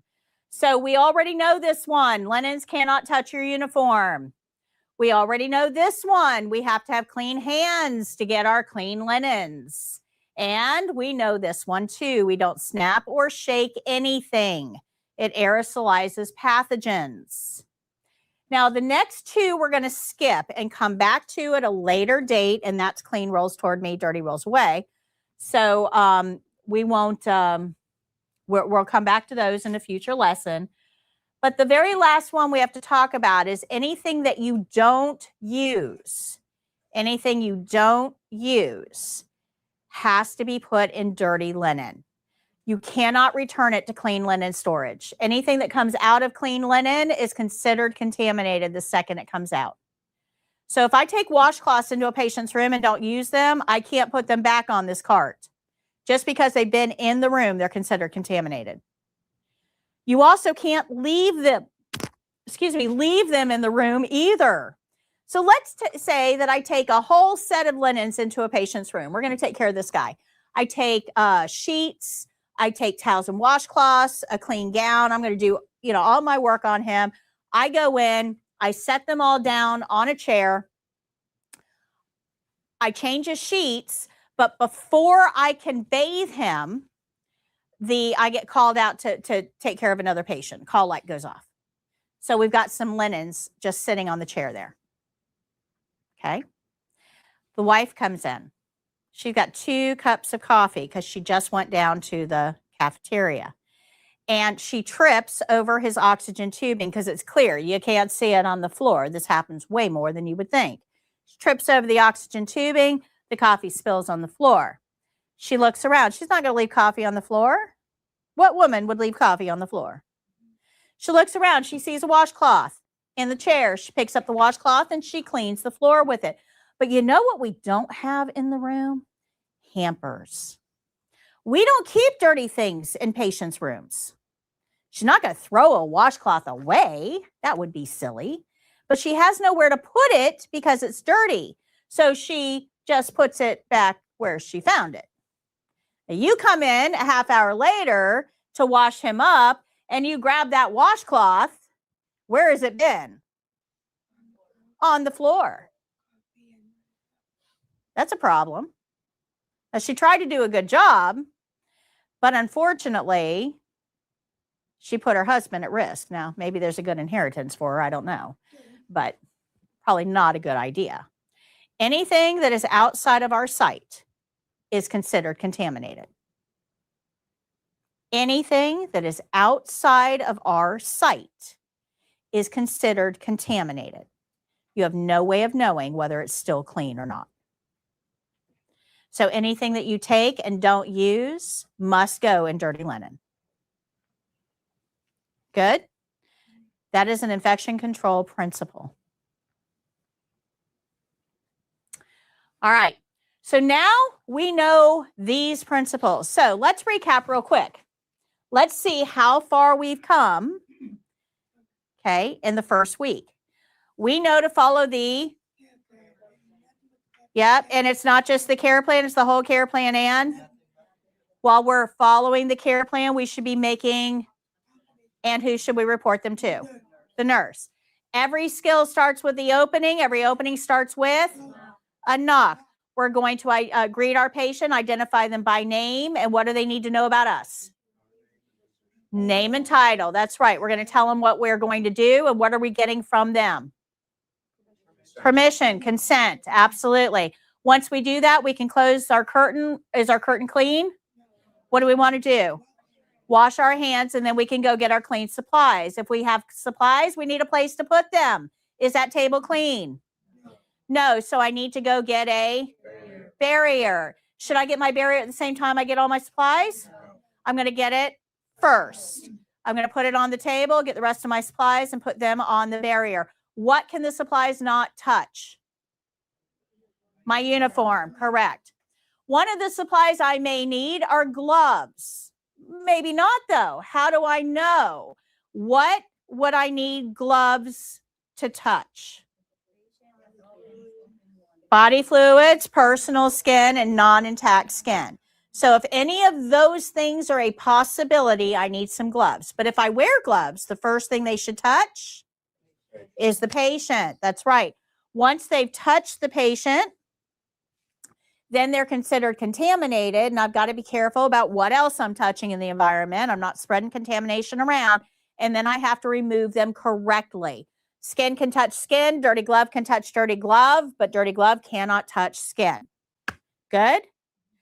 All right, if I'm doing a skill that requires me to uncover this patient, I need to give them a privacy blanket. That's right. So I'm going to put it on over. Don't snap it or shake it. Pull the sheet down underneath. At the end, the sheet goes over and the blanket comes out underneath.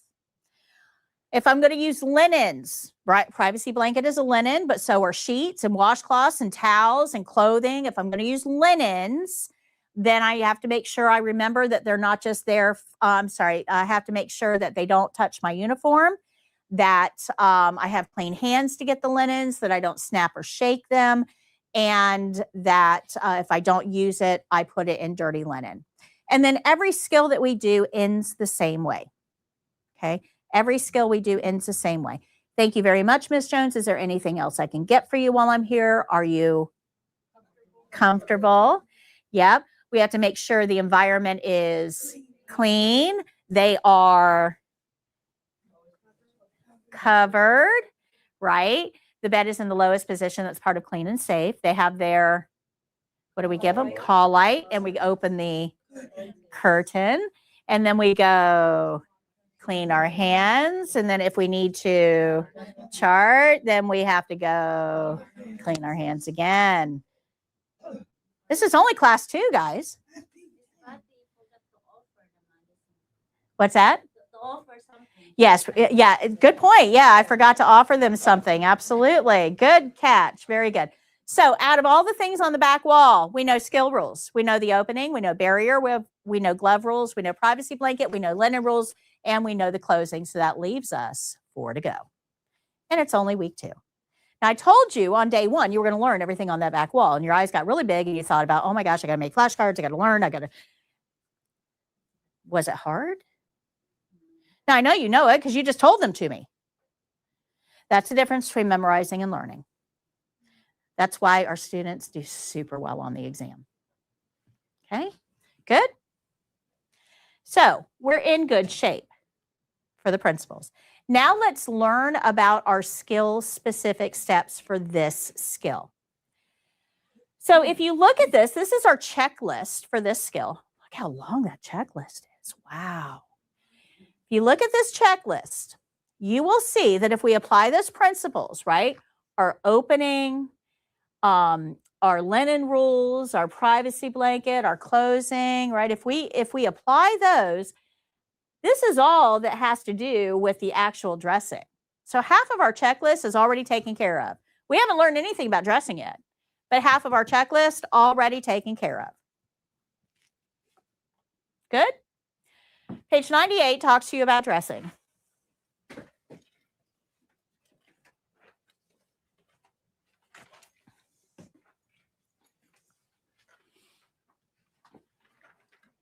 Patients have the right to choose their own clothing. We're going to ask them, what do you want to wear today? They're going to tell us what they want to wear today. If they choose something that does not match,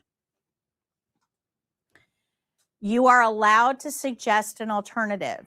Now, the reason for that is this.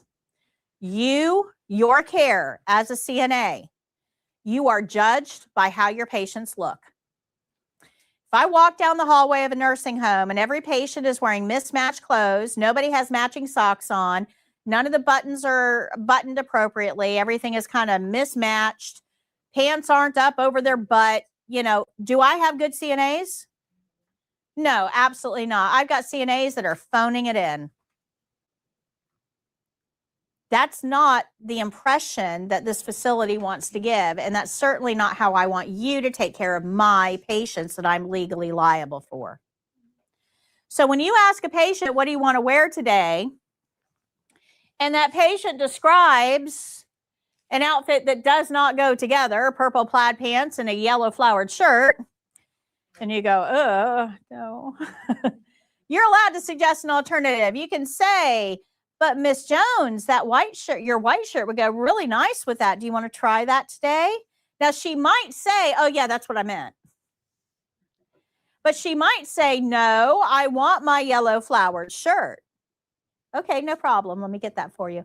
We suggest an alternative, but we honor their wishes, because I don't know what her wish or what her mindset is here. Maybe her daughter and son are coming to visit, and the daughter bought the shirt and the son bought the pants. And moms will do this all day long, guys.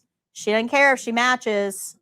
Her daughter and son bought her clothing. She's going to wear it to honor them when they visit. Maybe it's bingo day, and this is her lucky bingo shirt. I don't know her mindset, so I suggest an alternative, but I will ultimately honor her wishes. I'll say, yes, no problem. Let me get that for you. We want to minimize exposure while this is driving me nuts, guys. I'm sorry. We want to minimize exposure while we're undressing the patient. Do not have them laying there without something covering them. There's 3 ways that we're actually going to minimize exposure here. We're going to use the privacy curtain, just like we do for every single skill. We are going to cover them with a privacy blanket, just like we have talked about. But the third way is to get the clothing before we undress them. Now, this one's kind of a little less known. If I'm going to get this patient dressed and I come in, hi, Miss Jones, my name is Patty. I'm your CNA today. I'm here to get you dressed. Is that okay? Awesome. Close curtain, go wash my hands, get my barrier, get my clothes, put them on the barrier, and then I start to undress the patient. Then I've got the clothes right there to be able to dress them with. So it minimizes the amount of time that they're without clothing. Make sense? But if I take this patient's clothes completely off and they're laying there naked, just covered by a blanket, and then I go get their clothes after that, that's very uncomfortable for this patient. Now, unfortunately, I wish I could say that this wasn't the case, but unfortunately, CNAs get very jaded when they start to work, and they stop paying attention to the way these patients feel. And I've seen more than one CNA undress a patient in their room, put them in a shower chair, and take them all the way down the hall to a shower room naked, not covered with anything. Not a towel, not a blanket, just a naked patient rolling down the hall in a shower chair. Do you want to see me mad? Because I'll show you. That's all it takes. Don't do that. That is not dignity. That is warehousing a human. Don't do that. These are people. We should get these people to the shower room before we undress them. Same thing here. Don't undress this patient and then leave them there naked while you go find clothes. Do you guys understand the difference there? Okay. So get the clothing before you undress the patient. We're going to always, when we lift an extremity, lift from below with a flat palm. We are not the claw machine at Walmart. We don't lift like this. When we lift, we always lift from below with a flat palm supporting near the joints. Okay. I had you mark number 11. You guys remember that? USA First? Okay, this is where this becomes important. This is undress strong arm first. This is how we dress and undress patients that have a weak arm. USA. So we're going to undress strong arm first. That's what USA stands for. Undress strong arm first. And what that does is it makes that strong arm do all the work. because once that strong arm is out of the garment, it just slides right off the weak arm. No movement required. It just slides right off. Now, when we dress, we're going to dress the opposite. We're going to dress that weak arm first. So we make that strong arm do all the work it needs to do to get into that sleeve, right? This arm doesn't have to move. So we have to know that. Undress strong arm first, dress weak arm first. That will probably show up on your written exam somewhere. But it's also relevant to how we actually dress for this skill.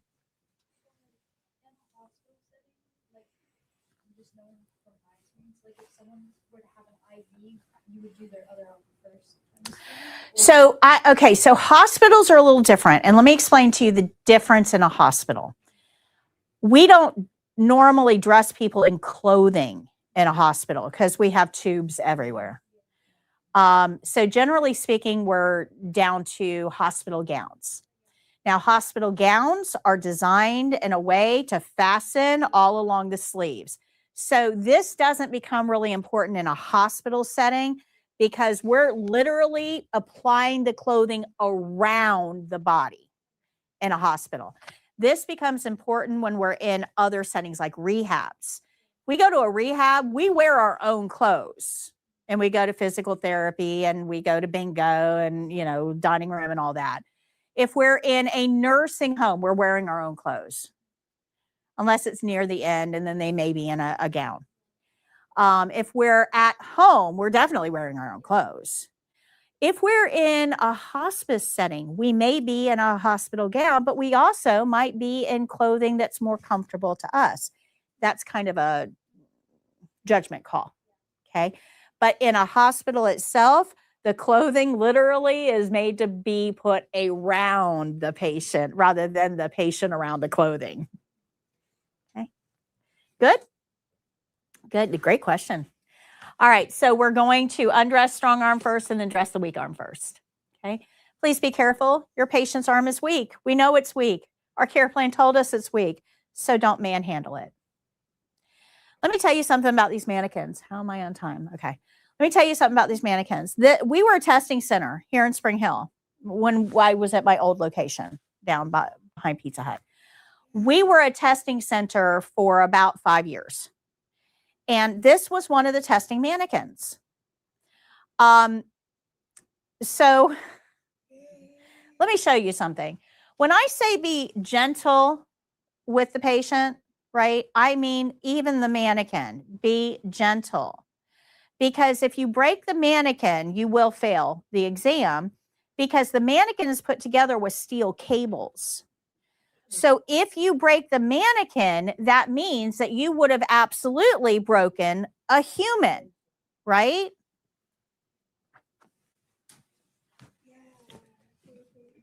See how this foot is like a human foot, right? It stays up like a human foot.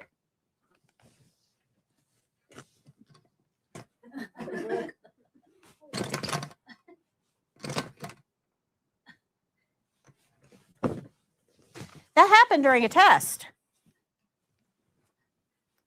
And that person was very upset that they failed. And it happened when they were putting socks on.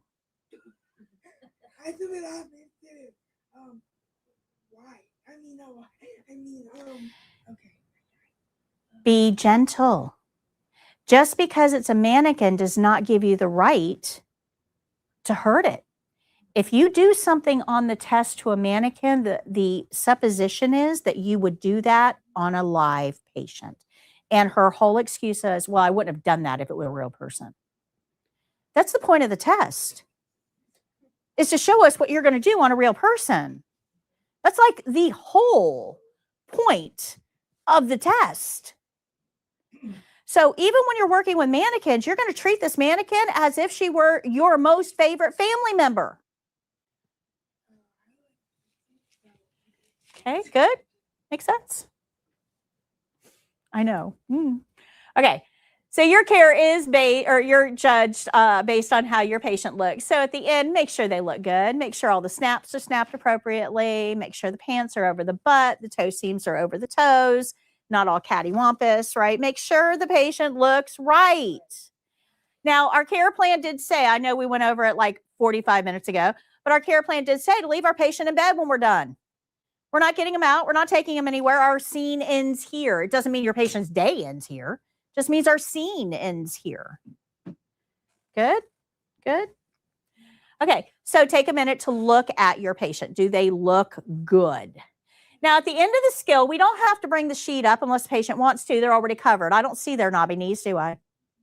They have pants on. How do I know they have pants on? Because the care plan told me to put pants on them, and I follow the care plan. They got pants.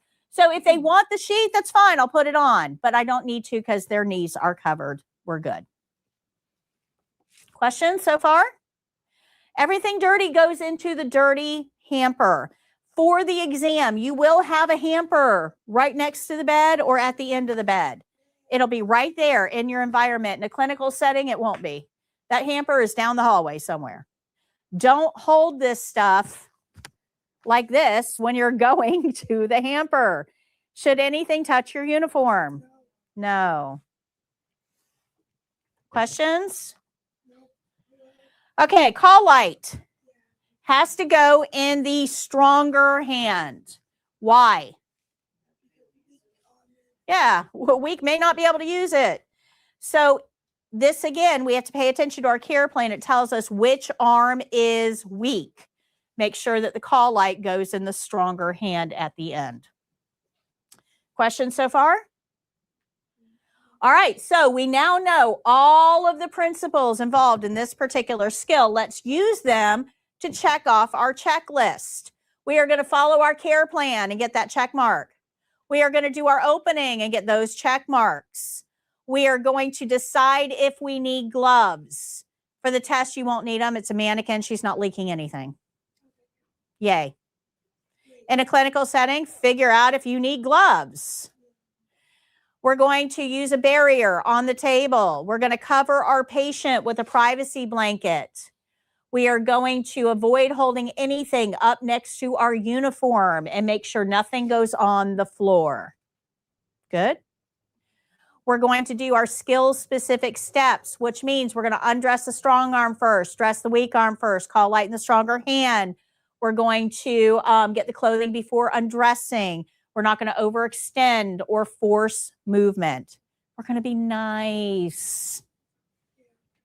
And then we're going to do our closing. Thank you very much, Ms. Jones. Is there anything else I can get for you while I'm here? Are you comfortable? Would you like a magazine before I go?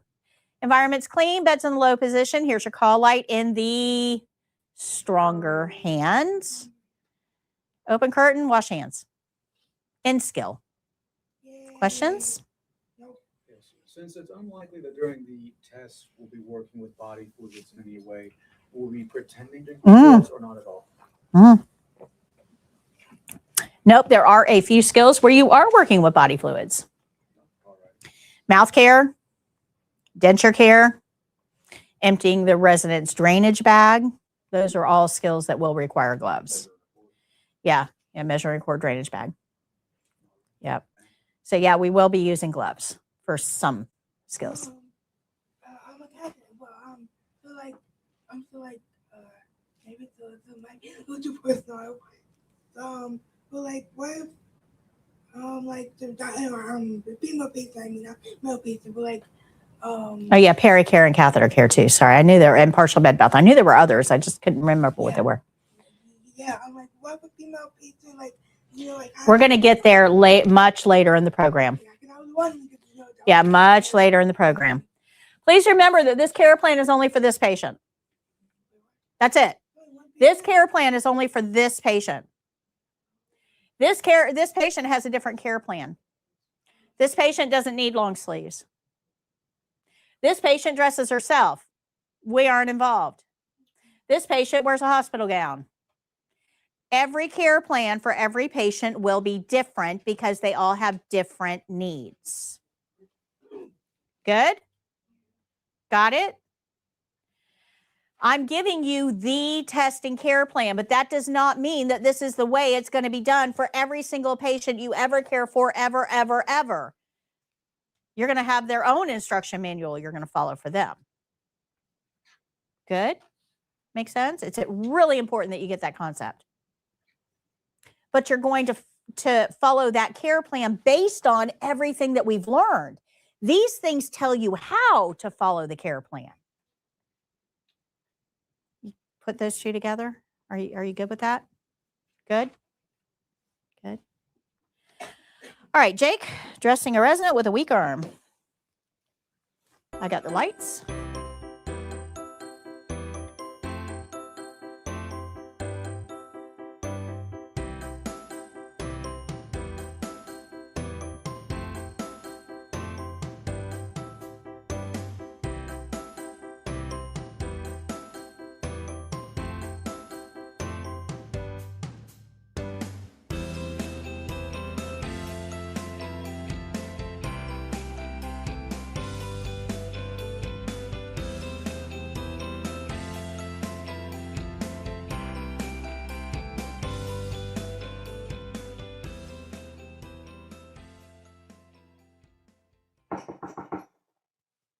Hi, Miss Jones. My name is Patty. I'm your CNA today. How are you?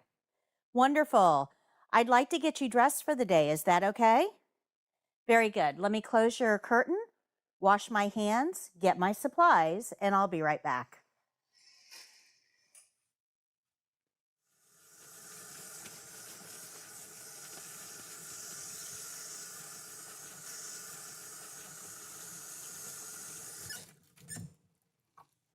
After washing my hands, I'll gather my supplies. We'll start with a barrier, and then we'll ask the patient what they want to wear today. Mrs. Jones, what would you like to wear today? We'll get the outfit the patient described, including a pair of pants, a long sleeve button or snap front shirt, and a pair of socks, as well as a privacy blanket.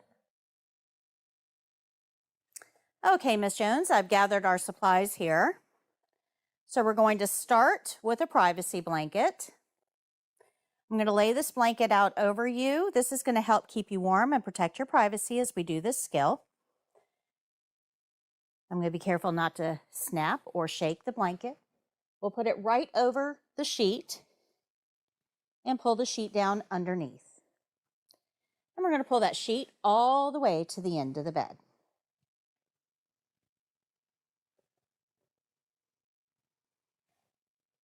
Okay, we're going to start with the socks.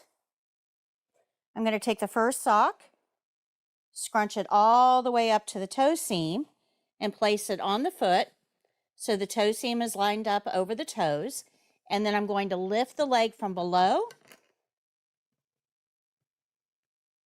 and pull the sock over the heel gently. We want to smooth it out, making sure there's no wrinkles and the heel is in the heel place. We're going to do the same thing with the other side.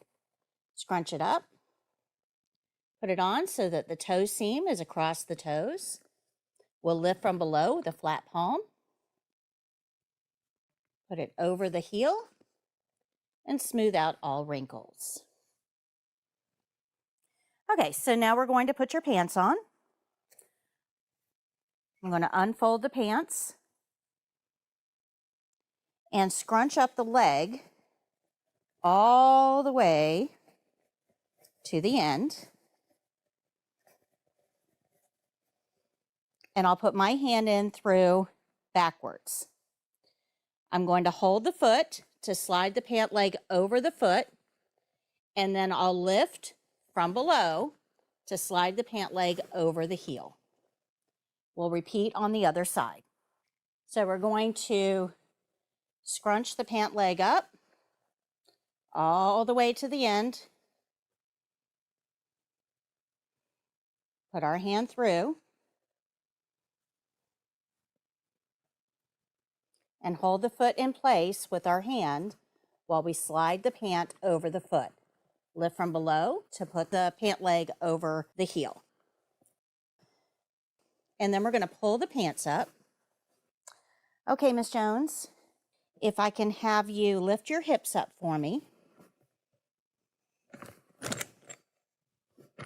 Very good. We'll pull the blanket down and straighten the legs. Because we have to undress the strong arm first, and your care plan indicated that your right arm was your weaker arm, I'm going to sit the head of the bed up to make this a little bit easier to get you dressed, and we'll undress your left arm first. So I'm just going to press the button to get you into a sitting or semi-reclining position. This makes it a little bit easier for dressing. And I'm going to help you sit forward by putting my hand on your upper back.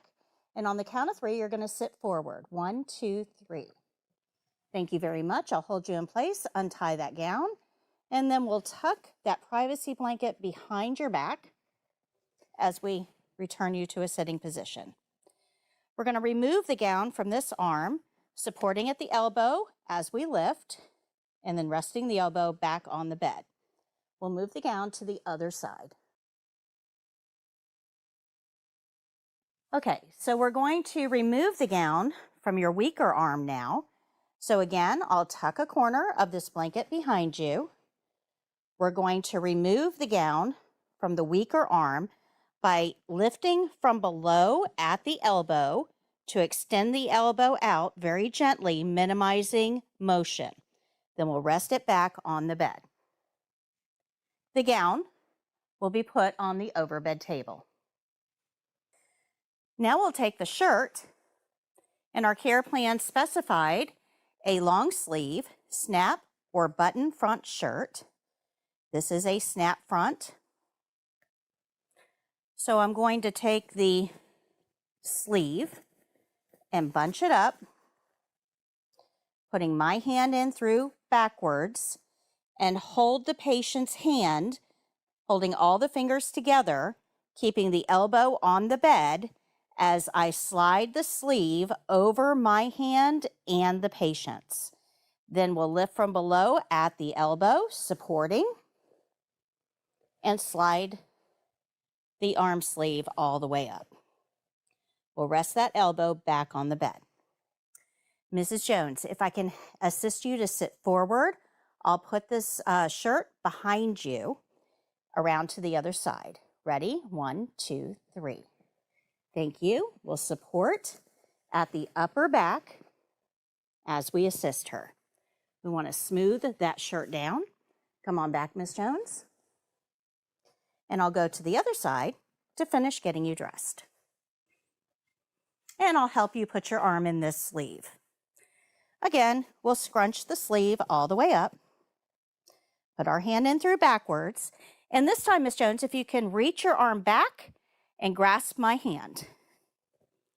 Thank you. Support at the elbow.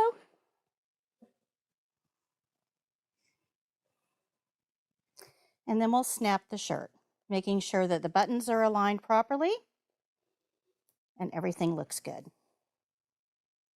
Now we'll remove the privacy blanket. Adjust your clothing for neatness and appearance.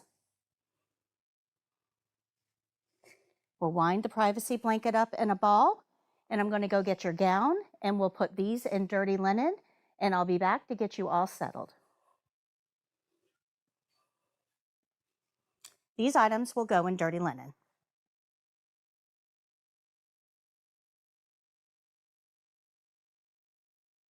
I'm going to throw your barrier away.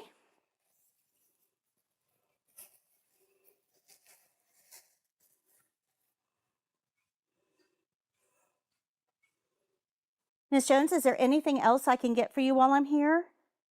Are you comfortable? Would you like a magazine before I go? Would you like the head of the bed adjusted at all? Or your sheet back on? You're good like you are? Wonderful. Here's your call light. We're going to place it directly in the stronger hand. If you need anything, please press that red button and we'll be happy to assist you. Your bed is in the low position. The environment is clean. I'm going to open the curtain, go wash my hands, and if you need anything at all, please feel free to call.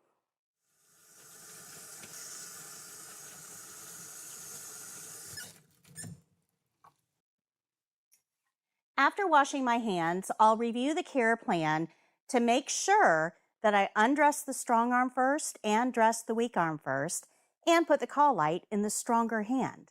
I'll make any corrections that I need to make and then tell the evaluator my skill is done.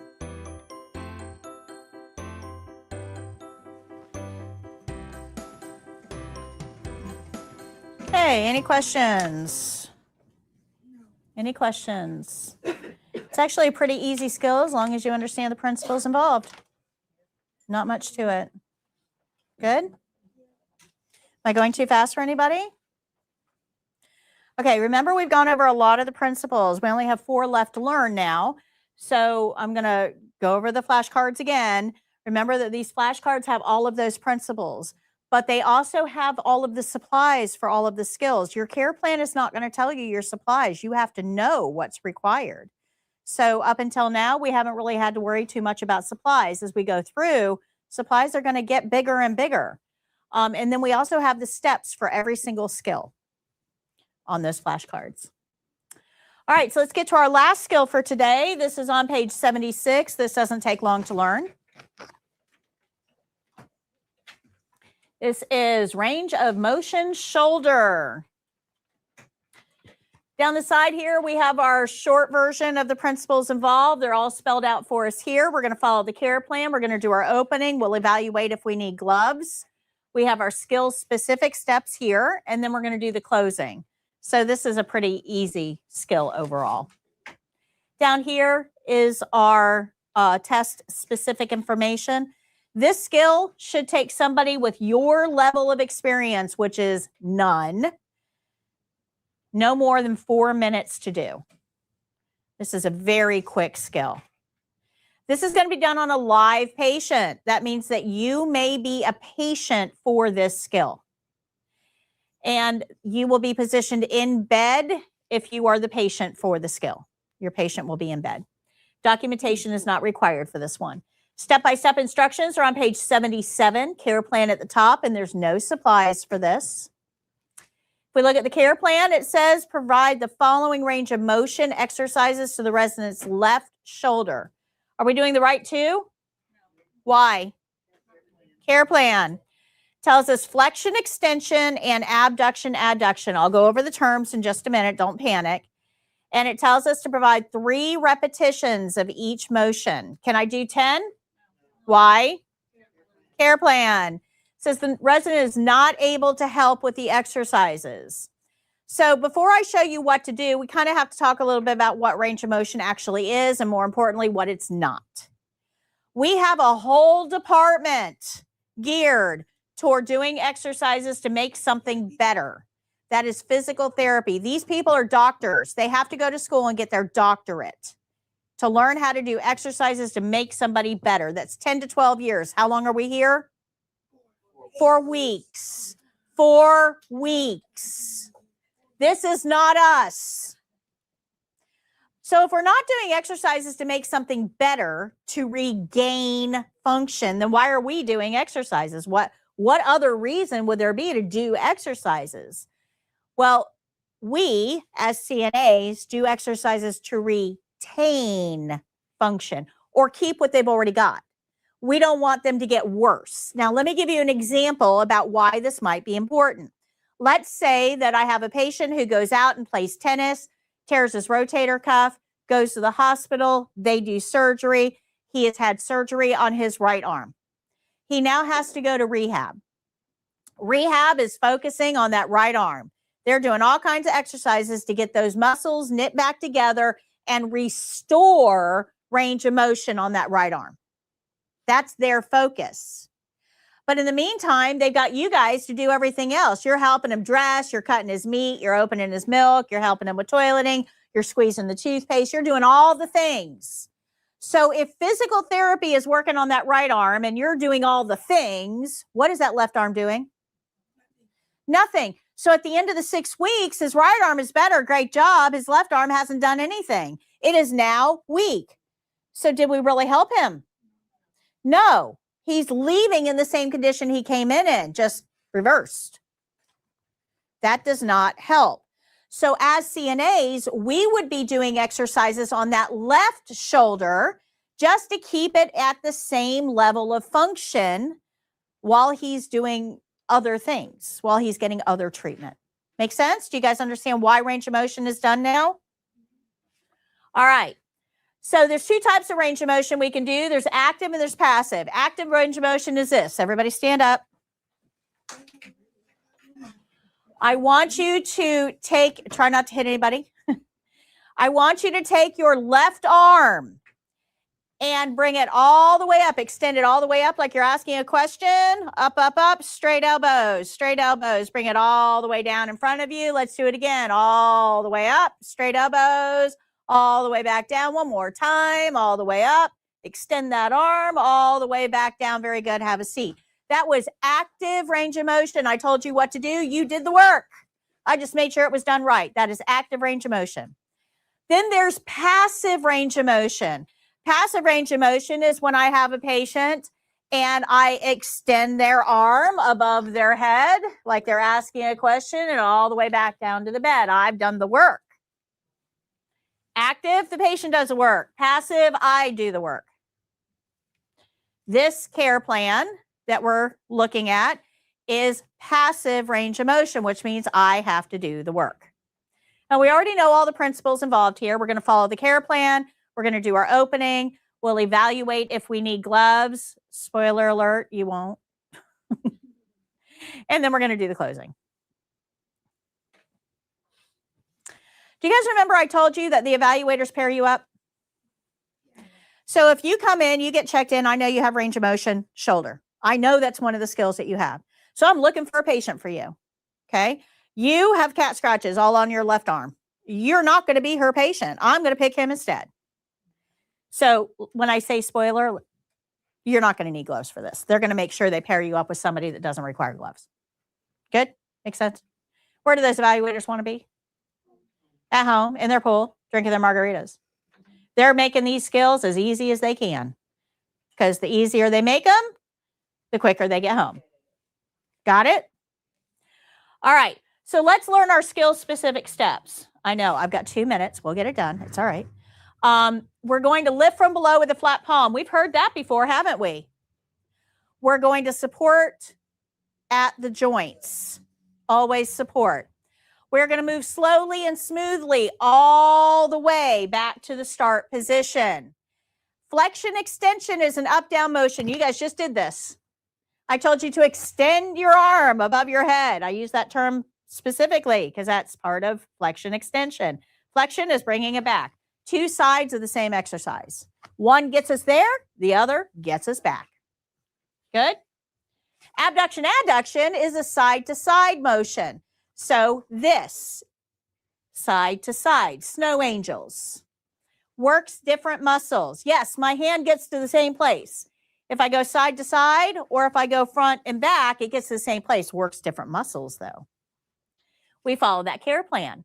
Rotation is around. You won't have rotation on the state exam, but rotation is a circular motion. Along the way, we want to ask about pain. Are you having any pain? Look for wincing, grimacing. Look for any signs of pain. If there's pain, we go below the pain. We let the nurse know there was pain. We don't do pain. So when we're looking at a range of motion skill, we have to know 3 things. Which joints am I exercising? Which exercises am I doing? And how many times am I doing it? This is our recipe. We're going to follow it exactly. We're going to use all of our principles in order to make this work. And we're going to check off our list by doing our opening or following our care plan, doing our opening. Knock, knock, knock. Hi, Miss Jones. My name is Patty. I'm your CNA. I'm here to do range of motion. Is that okay? Close curtain, wash hands, get supplies. No supplies for this one. We're going to evaluate if we need gloves. You always evaluate whether you're going to need them. We're going to do our skill-specific steps, and then we'll follow up with the closing. Now, this care plan is only for this patient. This patient has a different care plan. We don't do range of motion at all. This care plan, or this patient has a different care plan. We're doing both shoulders. This patient has a different care plan because we're doing rotation on her. Every patient gets a different care plan based on the needs of that patient. Okay? Good. All right, I'm going to show you. This is literally a 2-minute video, so hang tight. Jake's going to pass out the review sheets while the video is playing. Don't go anywhere. I'm going to wrap this up as soon as the video is over. It's literally less than 2 minutes.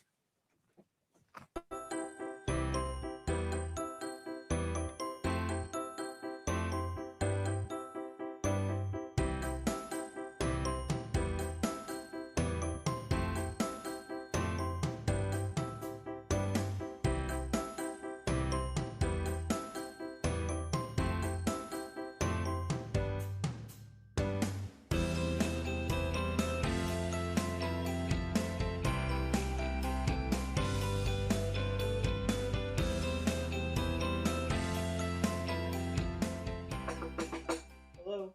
Hi, Mr. Jones. My name is Patty. I'm your CNA today. How are you? I'm well. How are you? Wonderful. I need to do some range of motion exercises on your left shoulder. Is that okay? Yes. Let me close your privacy curtain and wash my hands. I'll be right back.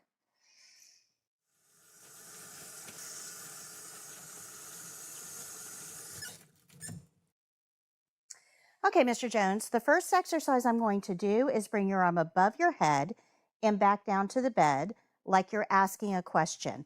I'll do all the work. All you have to do is let me know if there's any pain or discomfort as we do this, okay? Okay. So we're going to bring your arm all the way up, supporting at both joints. Slowly and smoothly, all the way back to start. Here's one. We're going to do that 2 more times.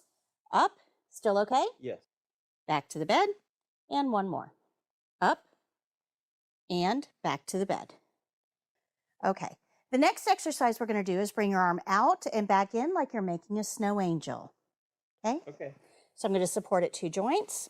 We're going to go all the way up and all the way back to start. Feel okay? Yes. All the way up and all the way back to start. Still okay? Yes. 1 more. All the way up and all the way back to start. Good? Yes, ma'am. Are you comfortable? Yes, ma'am. Would you like a magazine before I go? No, thank you. Your environment is clean. Bed is in the low position. Let me give you your call light. Here's your call light. If you need anything at all, just press that red button. We'll be happy to help. Thank you. I'm going to open your curtain and go wash my hands.